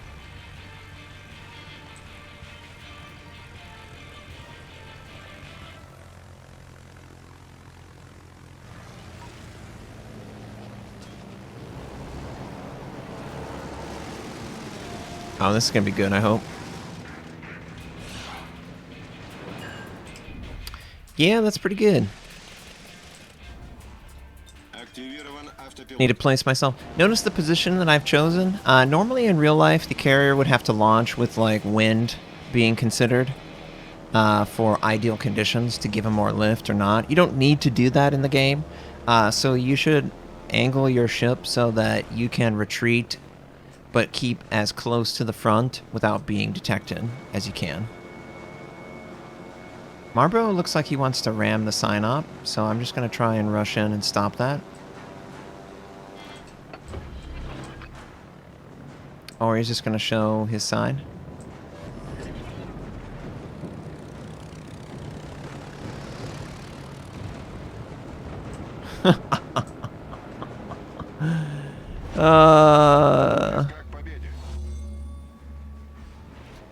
I don't know why he showed his side so blatantly, but, you know, that's how it goes. Oh, Bismarck. Bismarck. Is he going to get taken out by the... Oh, yeah, the Bismarck's going to be dead before he even touches this guy. Oh, yeah. Another thing that is interesting about the Soviets is you want to activate when the flak to dive underneath the flak. So what I mean by that is when you see the flak hit, you want to try and like duck underneath it. So you wait until the flak burst hits, and when you activate your attack, the animation of the flight will change its altitude and give you protection from that effect. That's one way that they basically ignore flak as a squadron. That's one of the tips that you can try and make use of and see some success with. One other thing that's interesting about the skip bomb is it can actually attack over the island, and as long as you are not too extreme on your drop, the skip bomb cursor will be orange when you can't actually hit it. But if you come over the island and it's a shallow enough angle, you can actually hit them directly on it. Vashno, thank you for that. Or Vishno, thank you for the pet. Javi appreciates it. Well, that was a pretty good game. Gosh, it's so... Maybe I could have done better. Spotting? What was my spotting? Okay, so my spotting was subpar. So I need to try and figure out a way to get more spotting while also doing exactly what I did right there. Now we're going to take a look at the small end. I just want to showcase the equipment that I'm using. Now, as the aircraft carrier, Air Groups Mod 1, it's pretty much the only thing that I would take. The other ones aren't really good. Although the interesting trait of the damage control one is by making it 40% longer, it makes the consumable action time 87 seconds. So it's up as long as it takes to reload. I think it starts reloading when it's done. So it does push out the reload moment, but it provides you with a ridiculous amount of immunity. Aircraft Engine Mod 1. the other one's not really viable or interesting. For this one, I go for torpedo speed. I don't really care about extra time on attacks. If you place yourself in a position, you can pretty easily. And then my rule of thumb for the slot 4 is to enhance the health of your number 1 squadron. Whichever squadron happens to be your number 1, you should enhance its health so that is always, you're always using it. And then in slot 5, I actually am finding a lot more success with Concealment System Mod 1 than Flight Control. And the only thing I can reference for that is the Squadron Detectability Range. It also lets your ship get closer too, but it prevents the enemy ship. The enemy ship has less time to recognize the attack as incoming, and it works. I've definitely noticed more successful like ambush attacks because of that. As far as the aircraft CV, the rule of thumb is air supremacy, improve engines, survivability expert, and aircraft armor, and then whatever your number 1 is. Now, in this example, it seems that the recommended build is torpedoes. They think that torpedoes are the things that make you the best, and that's... I guess the torpedo is the best squadron on the Soviets. It doesn't really help against all types of targets, though. I don't really know that I want to go all in on that. I might go with cruising speed, or skip Palm's cruising speed. I'm really torn on that. Obviously, the torpedoes do a nice amount of damage, and they're really good against battleships. They're really good against heavy cruisers, and aircraft carriers, for that matter. But they're terrible against DDs. Well, I guess DDs don't really... You don't really need... Well, extra speed is extra speed, right? Enhanced aircraft armor is nice for the Soviets since their entire squadron goes in on the attack. If you use this skill and also change the altitude when the flak burst hits, it's pretty much impossible that flak is going to knock you out. Yeah, this is all... They want you to go all in on your torpedoes. Torpedoes and, I guess...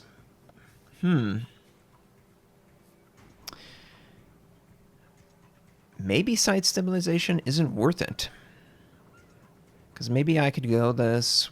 I would give up this, and we would get torpedo speed.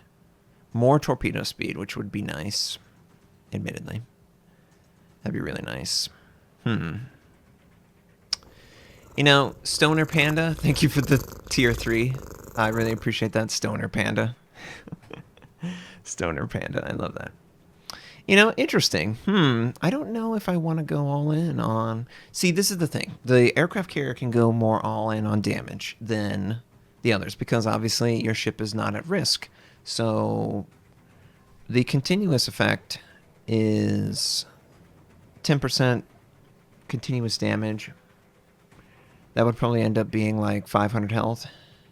Well, then it can be re-healed too. You know, I'm going to try dropping this. I'm going to try dropping this. It comes down to playstyle preference.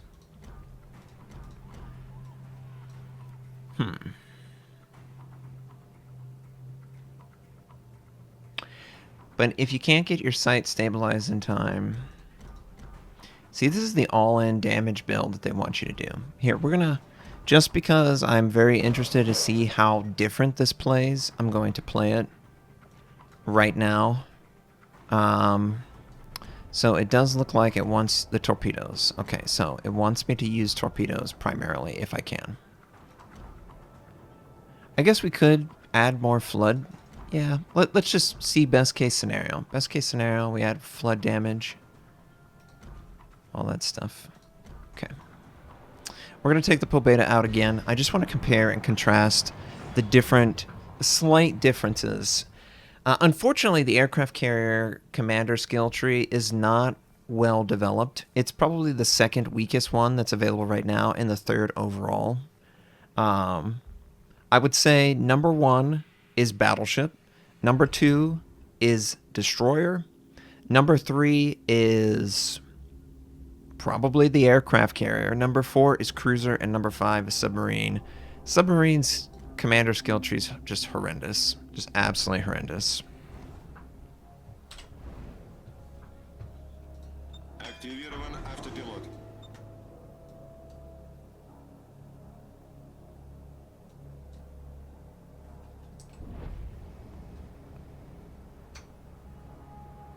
Stoner, I appreciate the contribution to the stream. Thank you for that. And I also love the name. Okay, so in this matchup, there's 2 DDs, a Ragnar and a Druid. Oh, God. That's a horrible matchup. We've got cruisers and battleships. Plenty of torpedo targets. Plenty of torpedo. Okay. It does look like the torpedo takes the longest to recharge, too. So that's something to consider as well. Sparker, thank you for the pets.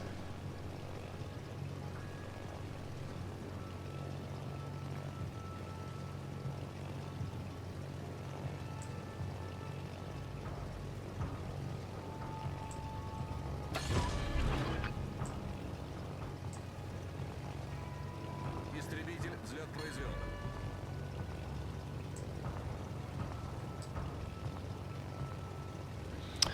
This would communicate to me that he intends to assist a teammate by stopping them. Контрольная точка.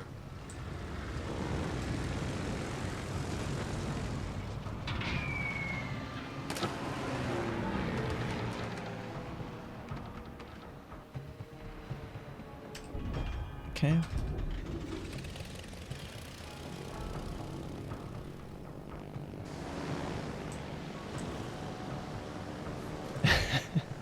Jeremy's back. Cat snake.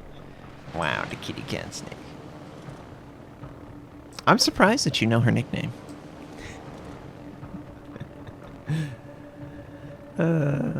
Herm's like, I will kill you slowly, slave. Okay, that's the level of Herm over here. She's like, oh, of course you say those things.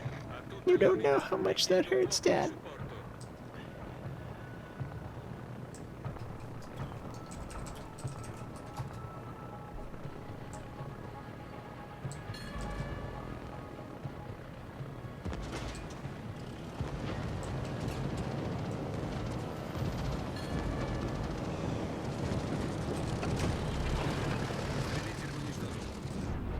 That was a good ambush there. Истребитель взлет произвел.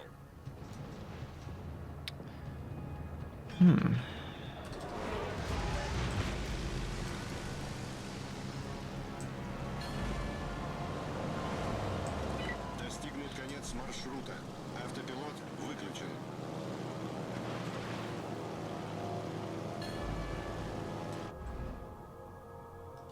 Активирован автопилот.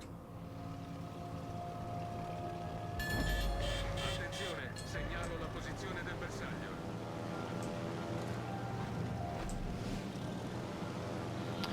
Oh, there's a lot coming over here. I'm not gonna stay on this crazy one. This crazy busy flank, cool. Works for me. Segnalo la posizione del bersaglio.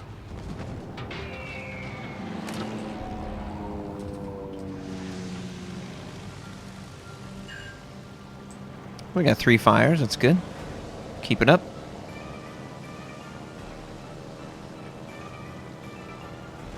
No, I don't think it's stream sniping. It might just be like they recognize a flank that they wanted to push, and it also has me, so the carrier's there helping.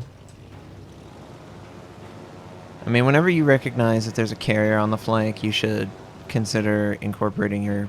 Oh god, the Shima. Incorporating your counter strategy so that you get like double dipping on your actions. Teammate, I need your support.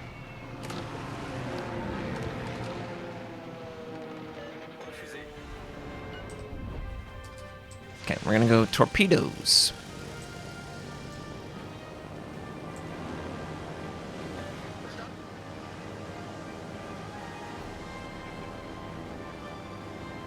You just want to try and be efficient with your actions. That's really the biggest takeaway from anything, is if you can cap and kill without having to divert, that's the best way. A tutte le unità, procedete verso la cattura di quell'area. Alfonso! Sorry, Alfonso.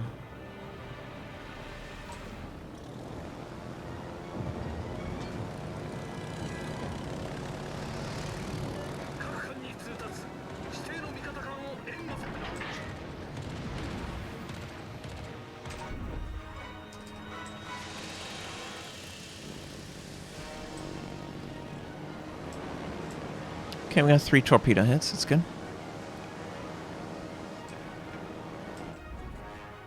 I'm trying to like position myself closer. Requesting fire on the designated target. Oh yeah, over him? Okay. We'll consider that. You're right. That is a position where I could have dropped one on him.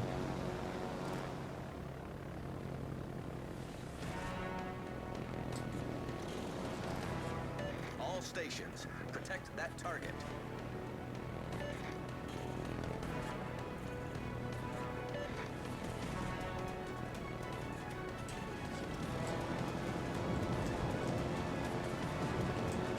Alle Stationen, brauche Feuerunterstützung.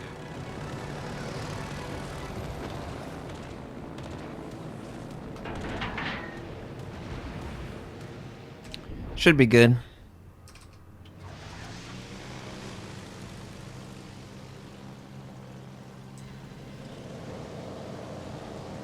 Okay.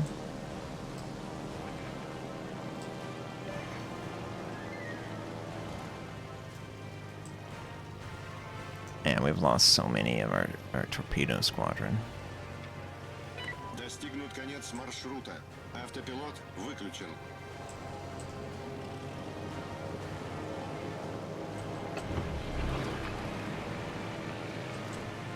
Concentrare il fuoco sul bersaglio indicato.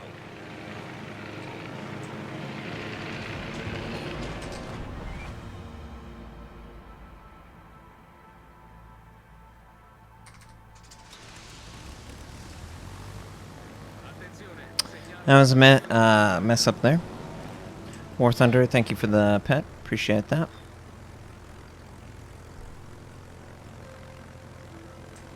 I think I should have just dropped the fighter squadron and recalled right there. That would have been the best play. Unfortunately.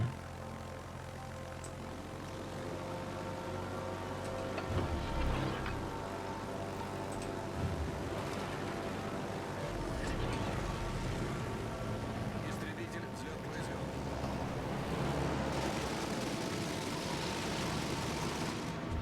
Команда противника получила преимущество.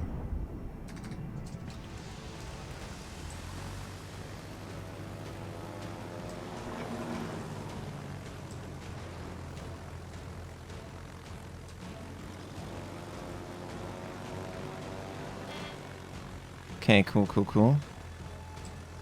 How healthy is the Yamato? He's extremely healthy, unfortunately. Истребитель уничтожен. Ragnar has ridiculous AA. Like, that is a ridiculous ship. I'm really surprised that they would put something in stronger than the small one.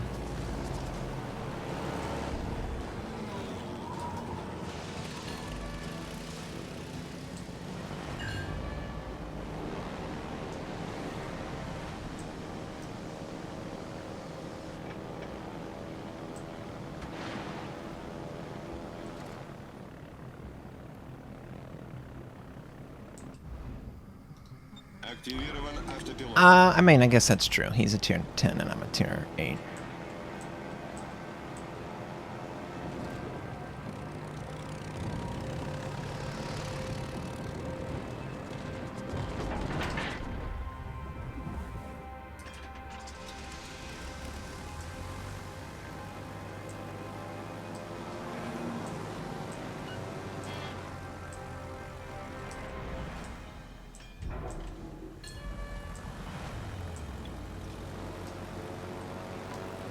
We'll pick on the Brandenburg then. since he's not 2 tiers higher than us.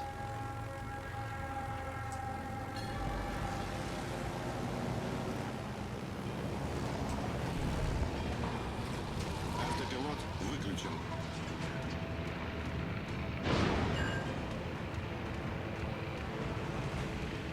Beautiful. Exactly what I wanted.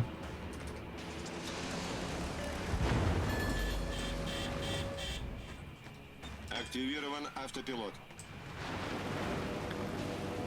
Brandenburg. Screw off, Brandenburg. No one likes your gate. There we go.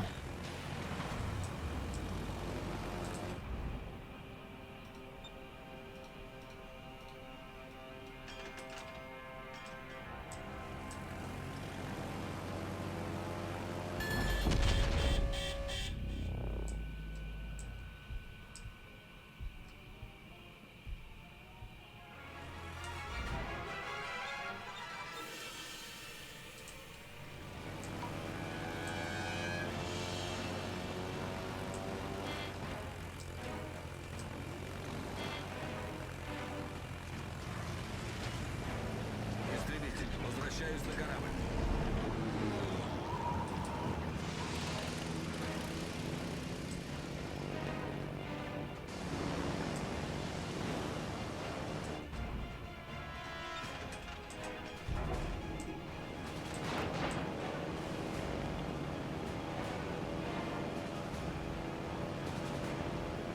I'm just trying to, like, desperately win this some way.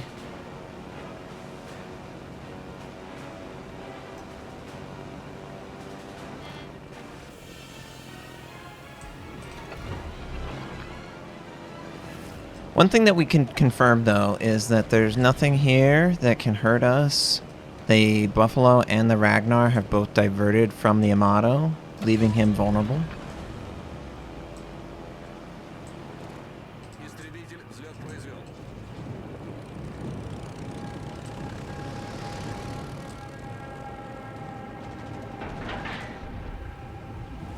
Автопилот выключен.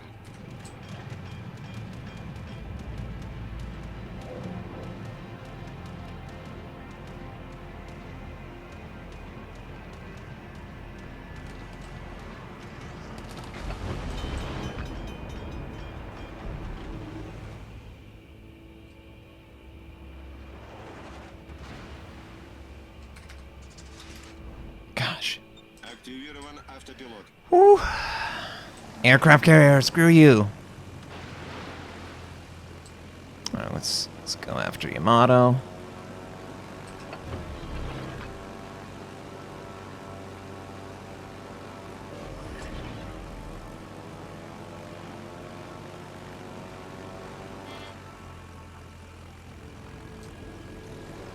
The chat, you can Citadel the Des Moines through the ass. It's flat. Oh yeah, it's flat.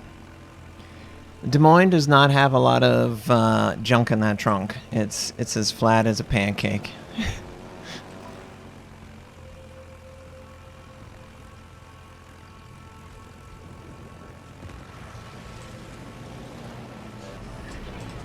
Неполадки устранены.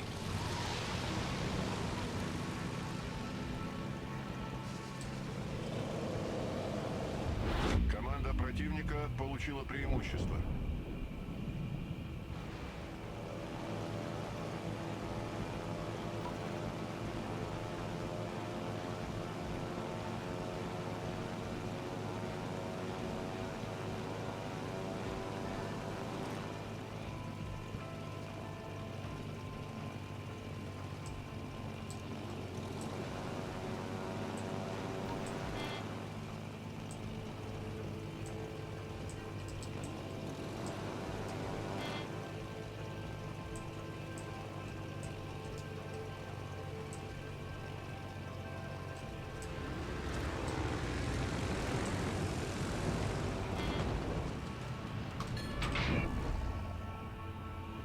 Автопилот выключен.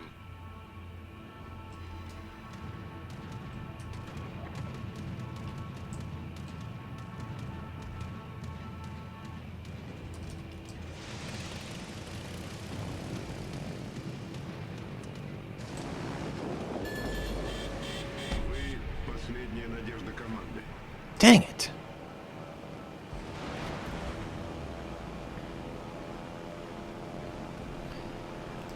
How is our squadron health? Squadron health's pretty good. 10 fires set. I definitely think that our damage output was way higher. Активирован автопилот. 5 минут до конца боя. Oh, that was so close.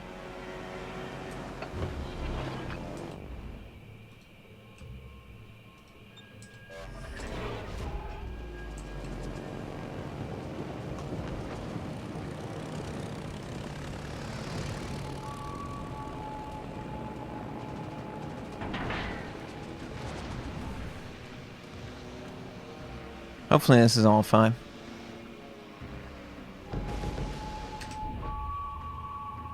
Автопилот выключен. Yeah, I mean, I probably should have helped, but the Yamato was firing on me and I wanted to try and see if I could do damage to him.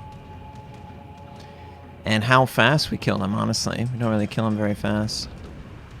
This will be a kill on us. Okay. He has the chance to dodge. He just has to try. That's a weird fire effect, isn't it? Like, getting all spaced out over what that is. Okay, so if we can do better spotting. Okay, if we can do better potential spotting. Alright, let's play the small end. I do think that that's superior. I just need to have better tactics overall, but I do like the damage output. Didn't really notice that continuous AA was not even there. Overlord Boo, thank you for the pets. Zajukes, thank you for the pets as well. Alright.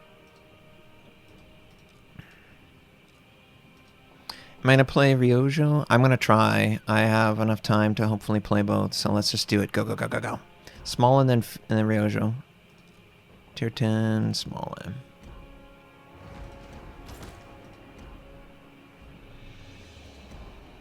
Okay. Looks good.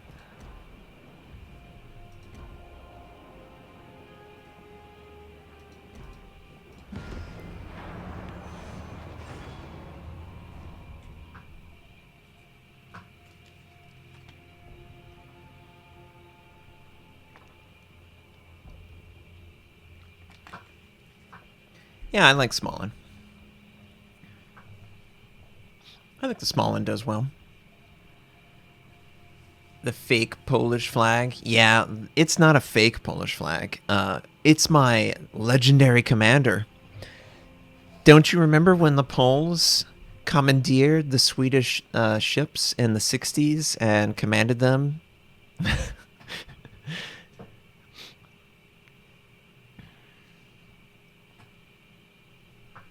Yeah, the IKEA boat.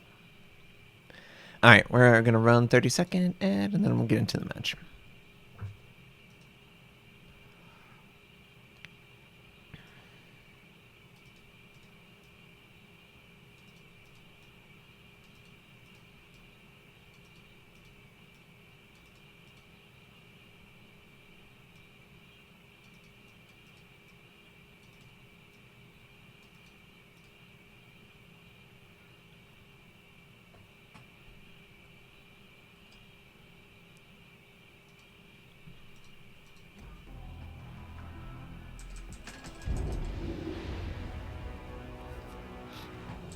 Hey, Don Solo.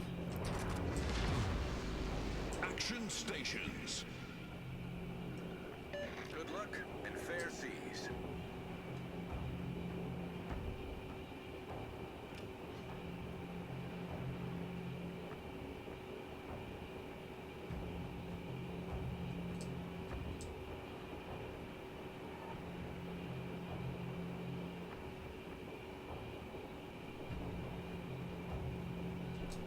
Does it have a Swedish chef? Well, of course it has a Swedish chef.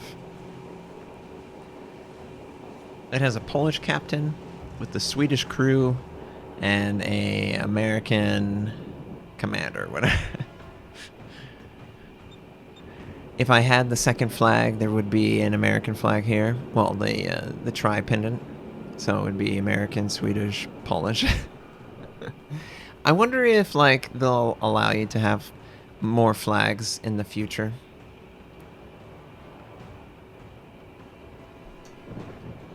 Alright, so no aircraft carrier. This is an all tier 10 match.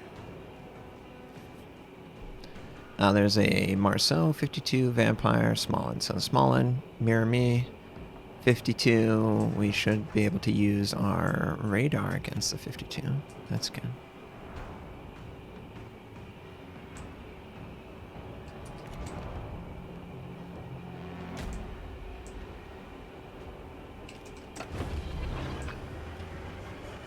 Engine boost activated.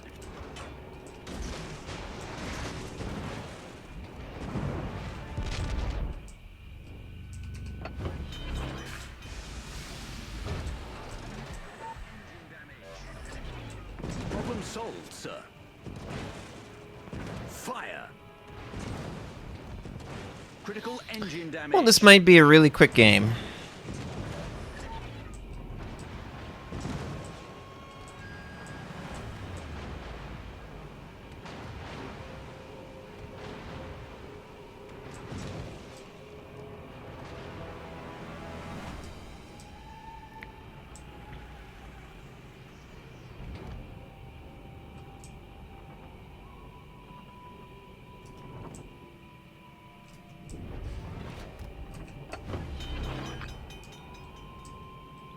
Alright, well, they worked on the enemy ship in the mid. That's good. So I think it's pretty obvious that the small one wants to come this way. And, like, radar me or something. Attention. Reporting the target position. Affirmative. Engine boost deactivated. Target.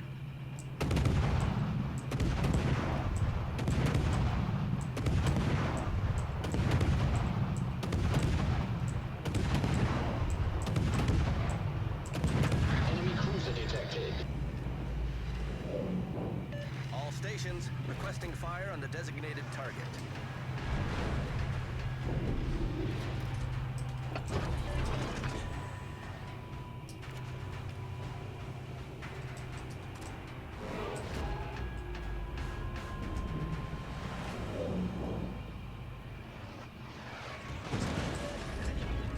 Okay.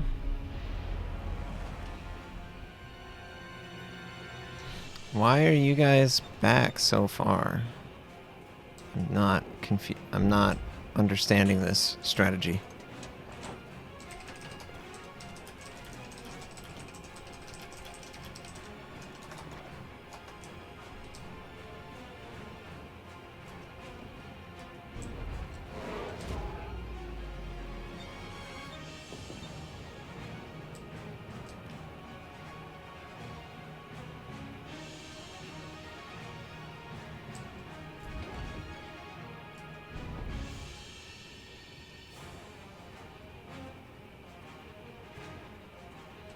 Yeah, I mean, that's what auctions do, is they make you overspend.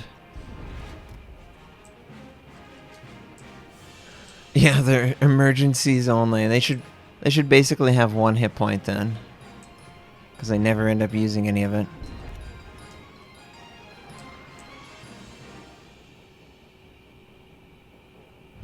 The enemy team has taken the lead.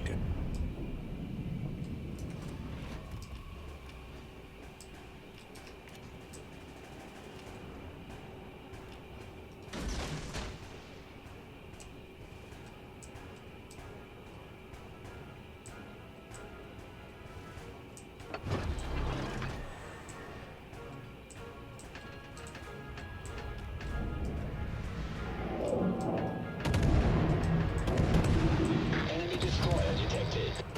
Enemy cruiser sighted. Enemy battleship sighted.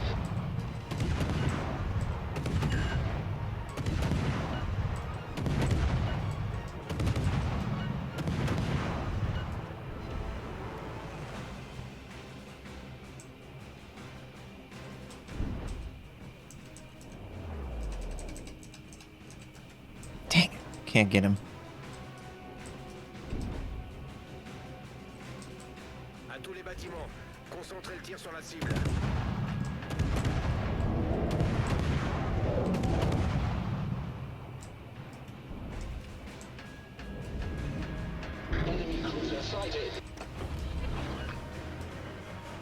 Engine boost activated. I like the small ends incoming.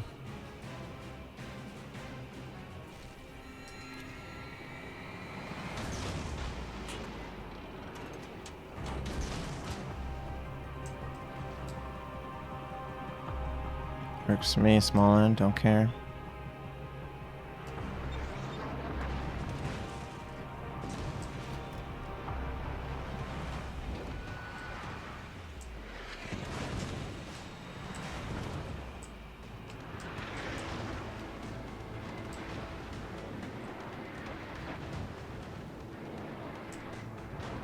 Cool.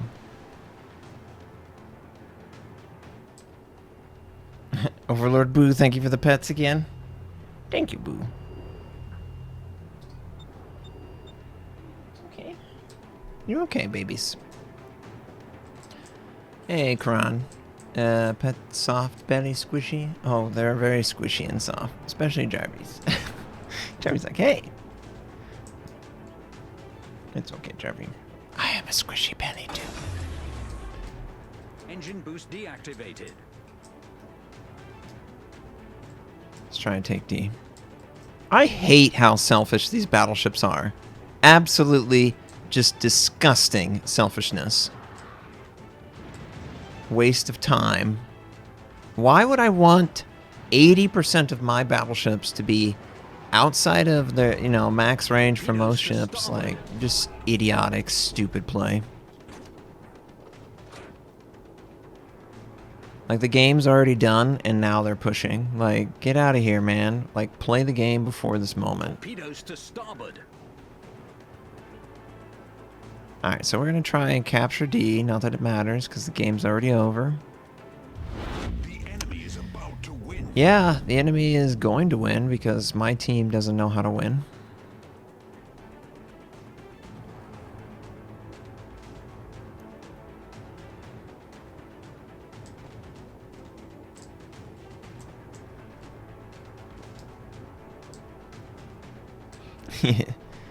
The kitties like their pets. They definitely like their pets.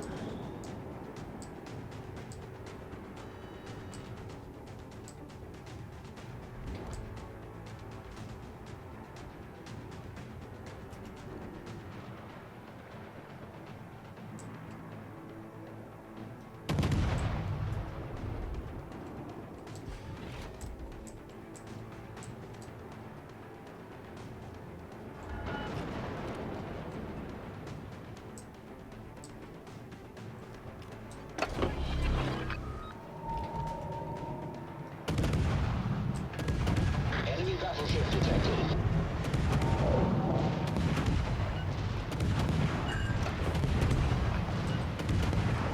Engine boost activated.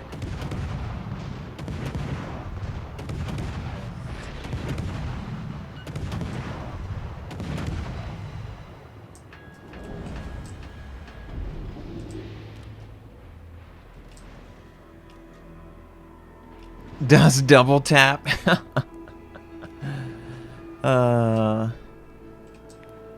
Yeah, the cats could drive it better. Oh, I'm sure they could.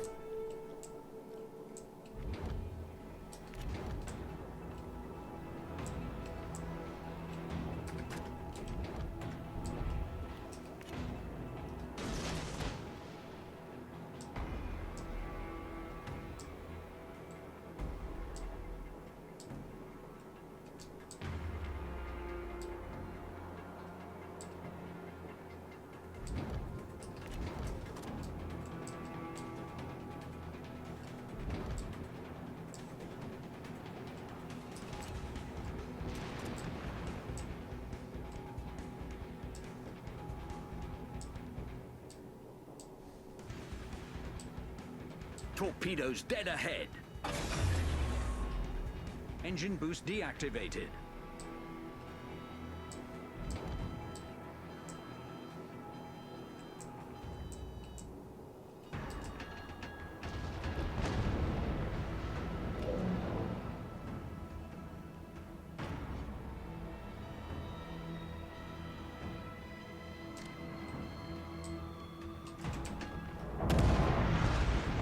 Torpedoes dead ahead.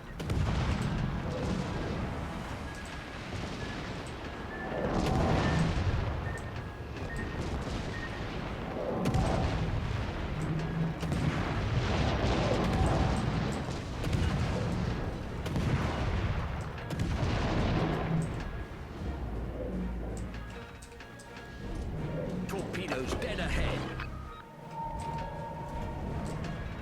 Torpedoes direct front.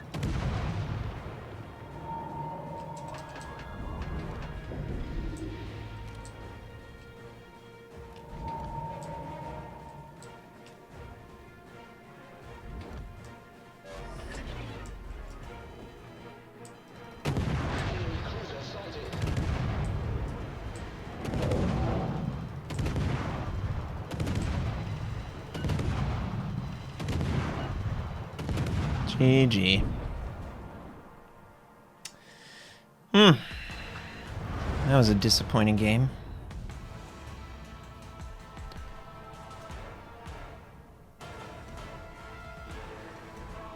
Yeah, I think I need to be more aggressive there. All right, let's do one more game. It's going to be in the Ryojo, and then we'll do a giveaway. Thank you everyone for tuning into the stream. Appreciate it.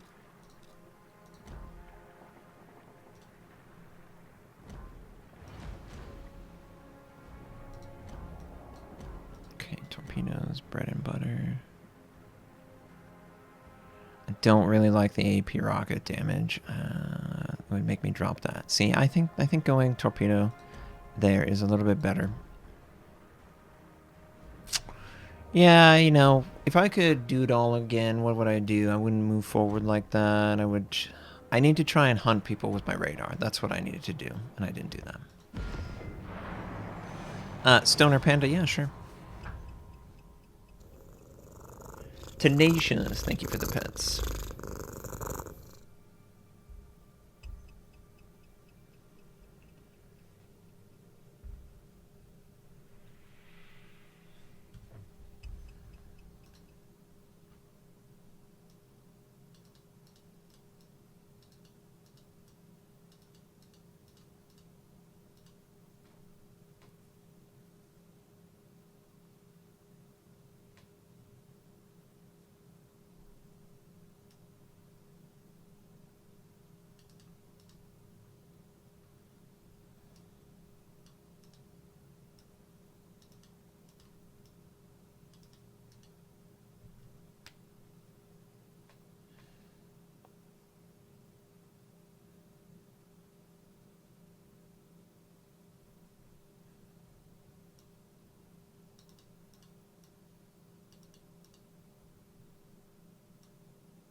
Evil Swede, take care.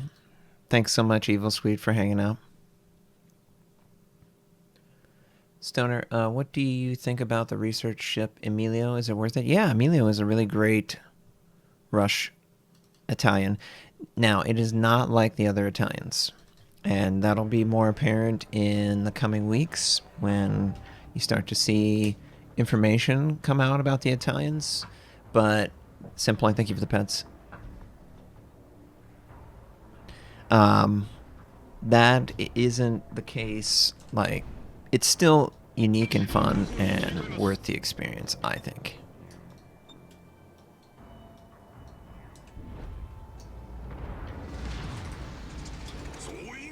Now, unlike the Soviets, we have to prep our squadron. Oh yeah, look at that beautiful Zero. Love the Zero, looks so good. You have to prep your squadrons down here, so what that basically means is you want to prep enough of your squadron that can go back and sit as a fully ready, realized squadron, especially early on. There's no point in bringing the full squadron to the other side of the map only to have it taken away from you. This way, 2 and then 4 total can go back and be in position, ready to go, ready to take off. So that's one of the things that I encourage you guys as an aircraft carrier commander on these squadrons is to try and prep. Man, I just love the way the Zero flies. It looks so pretty. How many stages was the Odin dockyard? You know, I don't know off the top of my head.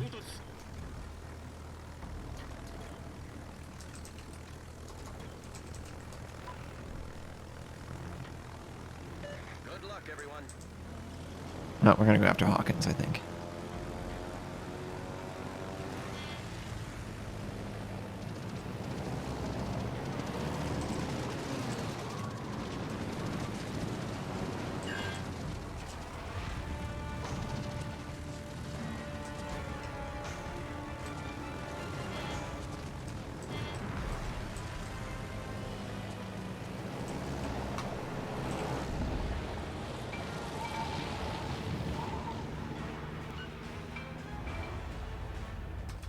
Omaha is pretty isolated there. I think I'm just gonna go with my AP on that Omaha in the center. I don't know what he's doing.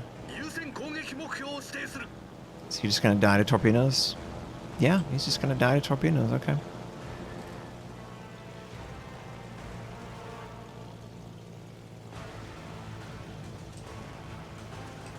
Weird.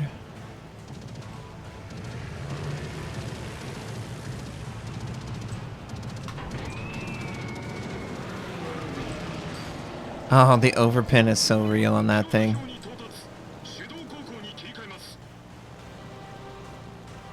Definitely don't use AP bombs against light cruisers. I regret my decision. Oh, we got a Citadel, I think. This should still be enough to kill him.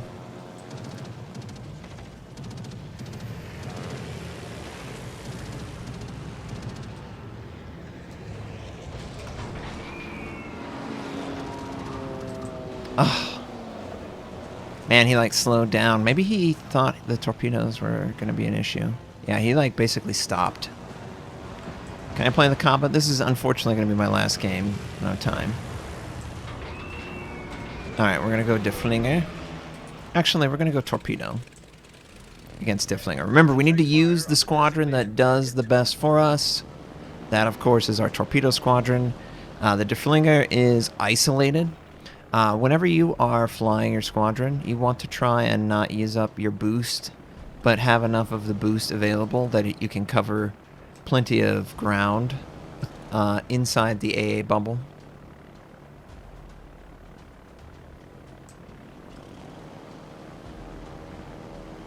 No. I mean, it's supposed to be back and forth between the air and the surface. Boosting.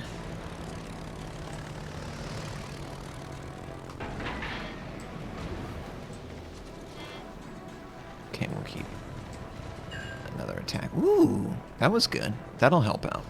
Because he'll have to use his damage control if he wants to, like, not be rotating around so much.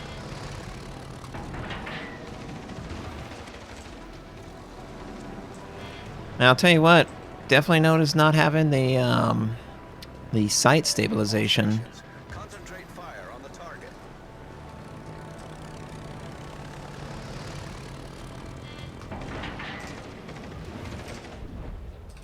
Alright, we're going to go AP bombs.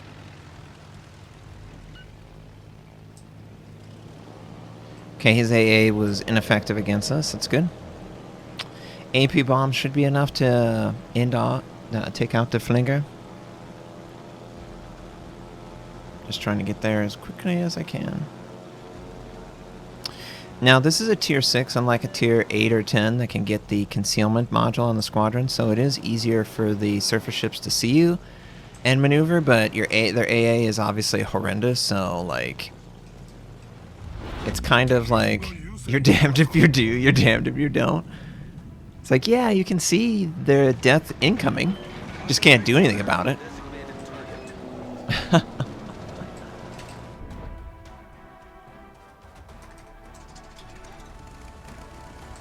I'm going to go against Angle. Oh, no, they got him. Cool.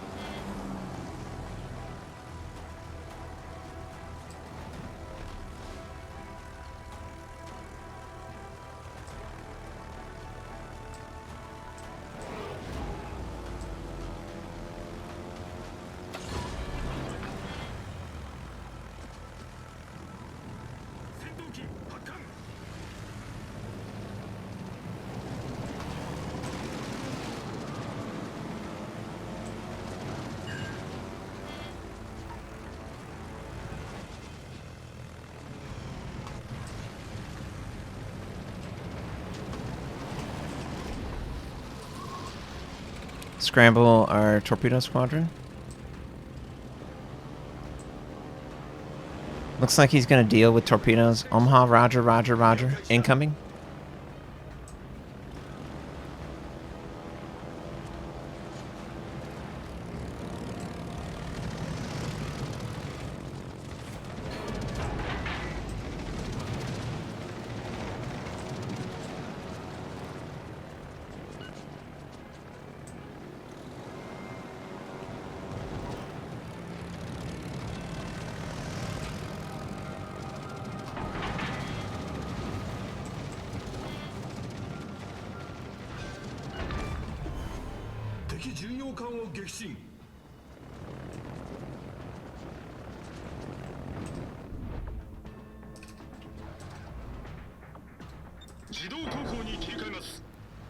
I'm really hoping the torpedo bombers work for me. Oh, he's just barely not in range. But now he is. Oh, come on, torps, torps, torps. Yes, yes, yes. Fall for the bait.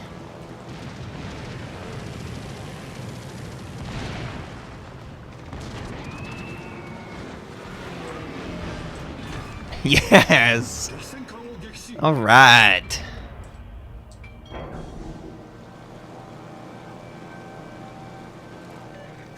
That was good.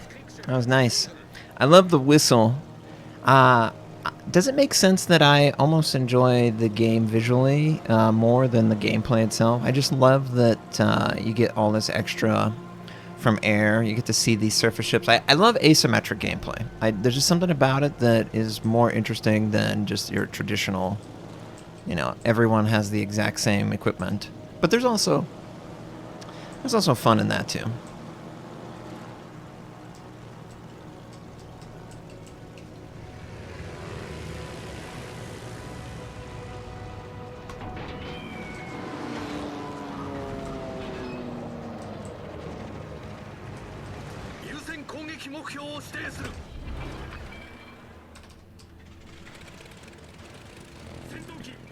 Someone take a shot at Emil.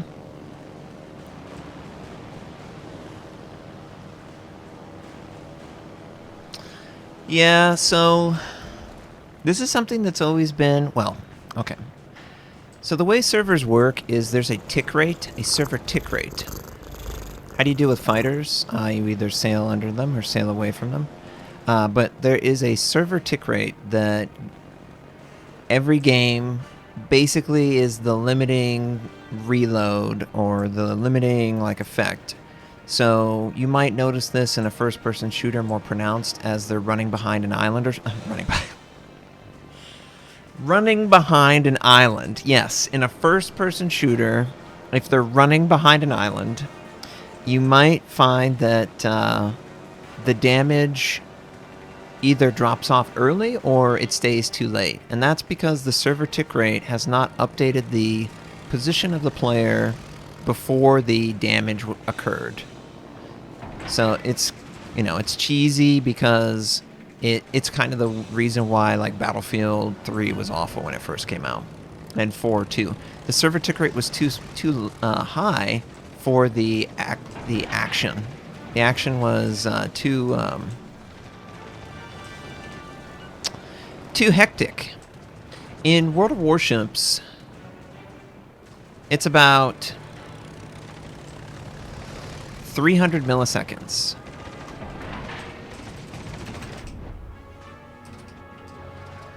Versus the 50 milliseconds that you would normally expect from a first-person shooter. So anything that occurs inside of that tick rate, basically, it's not possible for it to occur faster than the tick rate. Every time the tick rate occurs, there's a check on the server that has the action occurred, yes or no. If two actions have occurred inside the tick rate, they basically happen at the same moment. Instead of being like, instead of happening when they actually would happen, it sort of catches up with the queue and it runs through the queue. It fulfills that queue every 300 milliseconds in this game.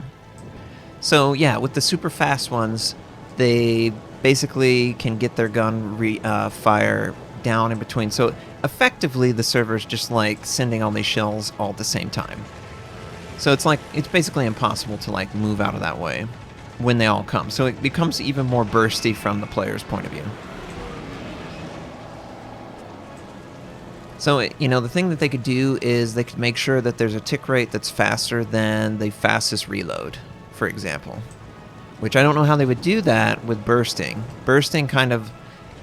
In World of Tanks, there's kind of a clip mechanic where the clip has like a speed or duration for how fast it can unload. That's not really in World of Warships, I believe. In World of Warships, you can basically just fire whenever you want, as long as the gun is reloaded.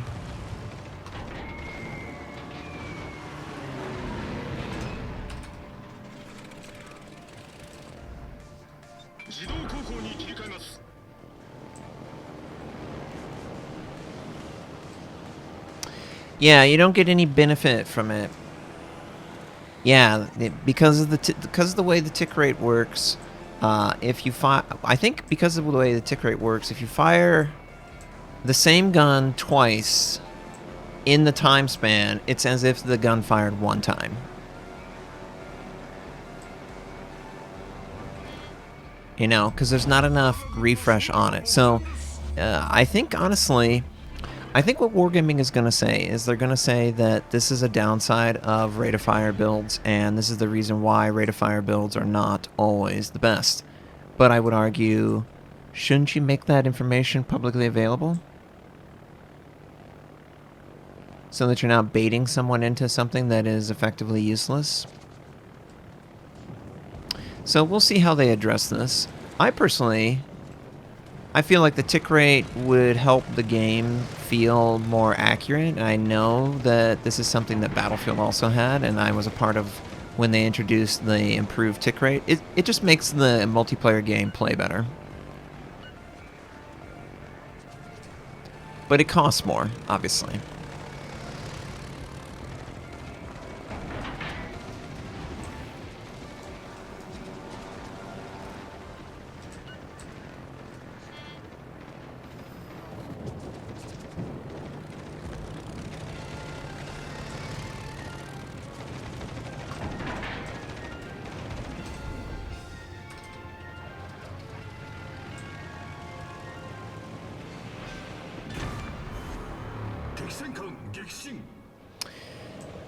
I mean, 300 milliseconds is a significant amount of time for the server to refresh. Like, that's among the slowest I've ever seen, but it's also appropriate for the speed of the gameplay, so I don't necessarily think that it's...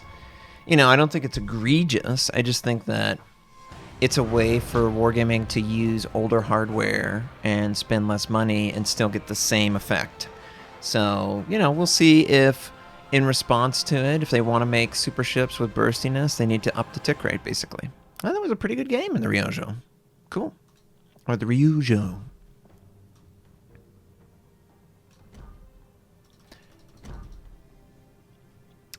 Well, yeah, Gowron, it would add load on the servers, but let's be real for a second. They make more than enough money for that load. This is a situation where it's penny pinching, okay? This is penny pinching. Anytime that a multiplayer game is questioning the server tick rate, it's pretty much already an issue because enough people recognize it. It's just whether the game company cares to address it or give the player a chance, some sort of agency. Like Valve, for example, they allow the server owners to adjust the tick rate on their own. And that gets around some of the weaknesses of like setting a casual tick rate, for the masses, and a tick rate that's more appropriate for like high skill players. Well, I think anything is possible with server tick rate. I've seen the weirdest things with server tick rate. I've seen rockets just like explode on the opposite side of a corner, wiping you out completely. But on my screen, I was completely behind solid cover for at least a second. But, you know, that's the server tick rate.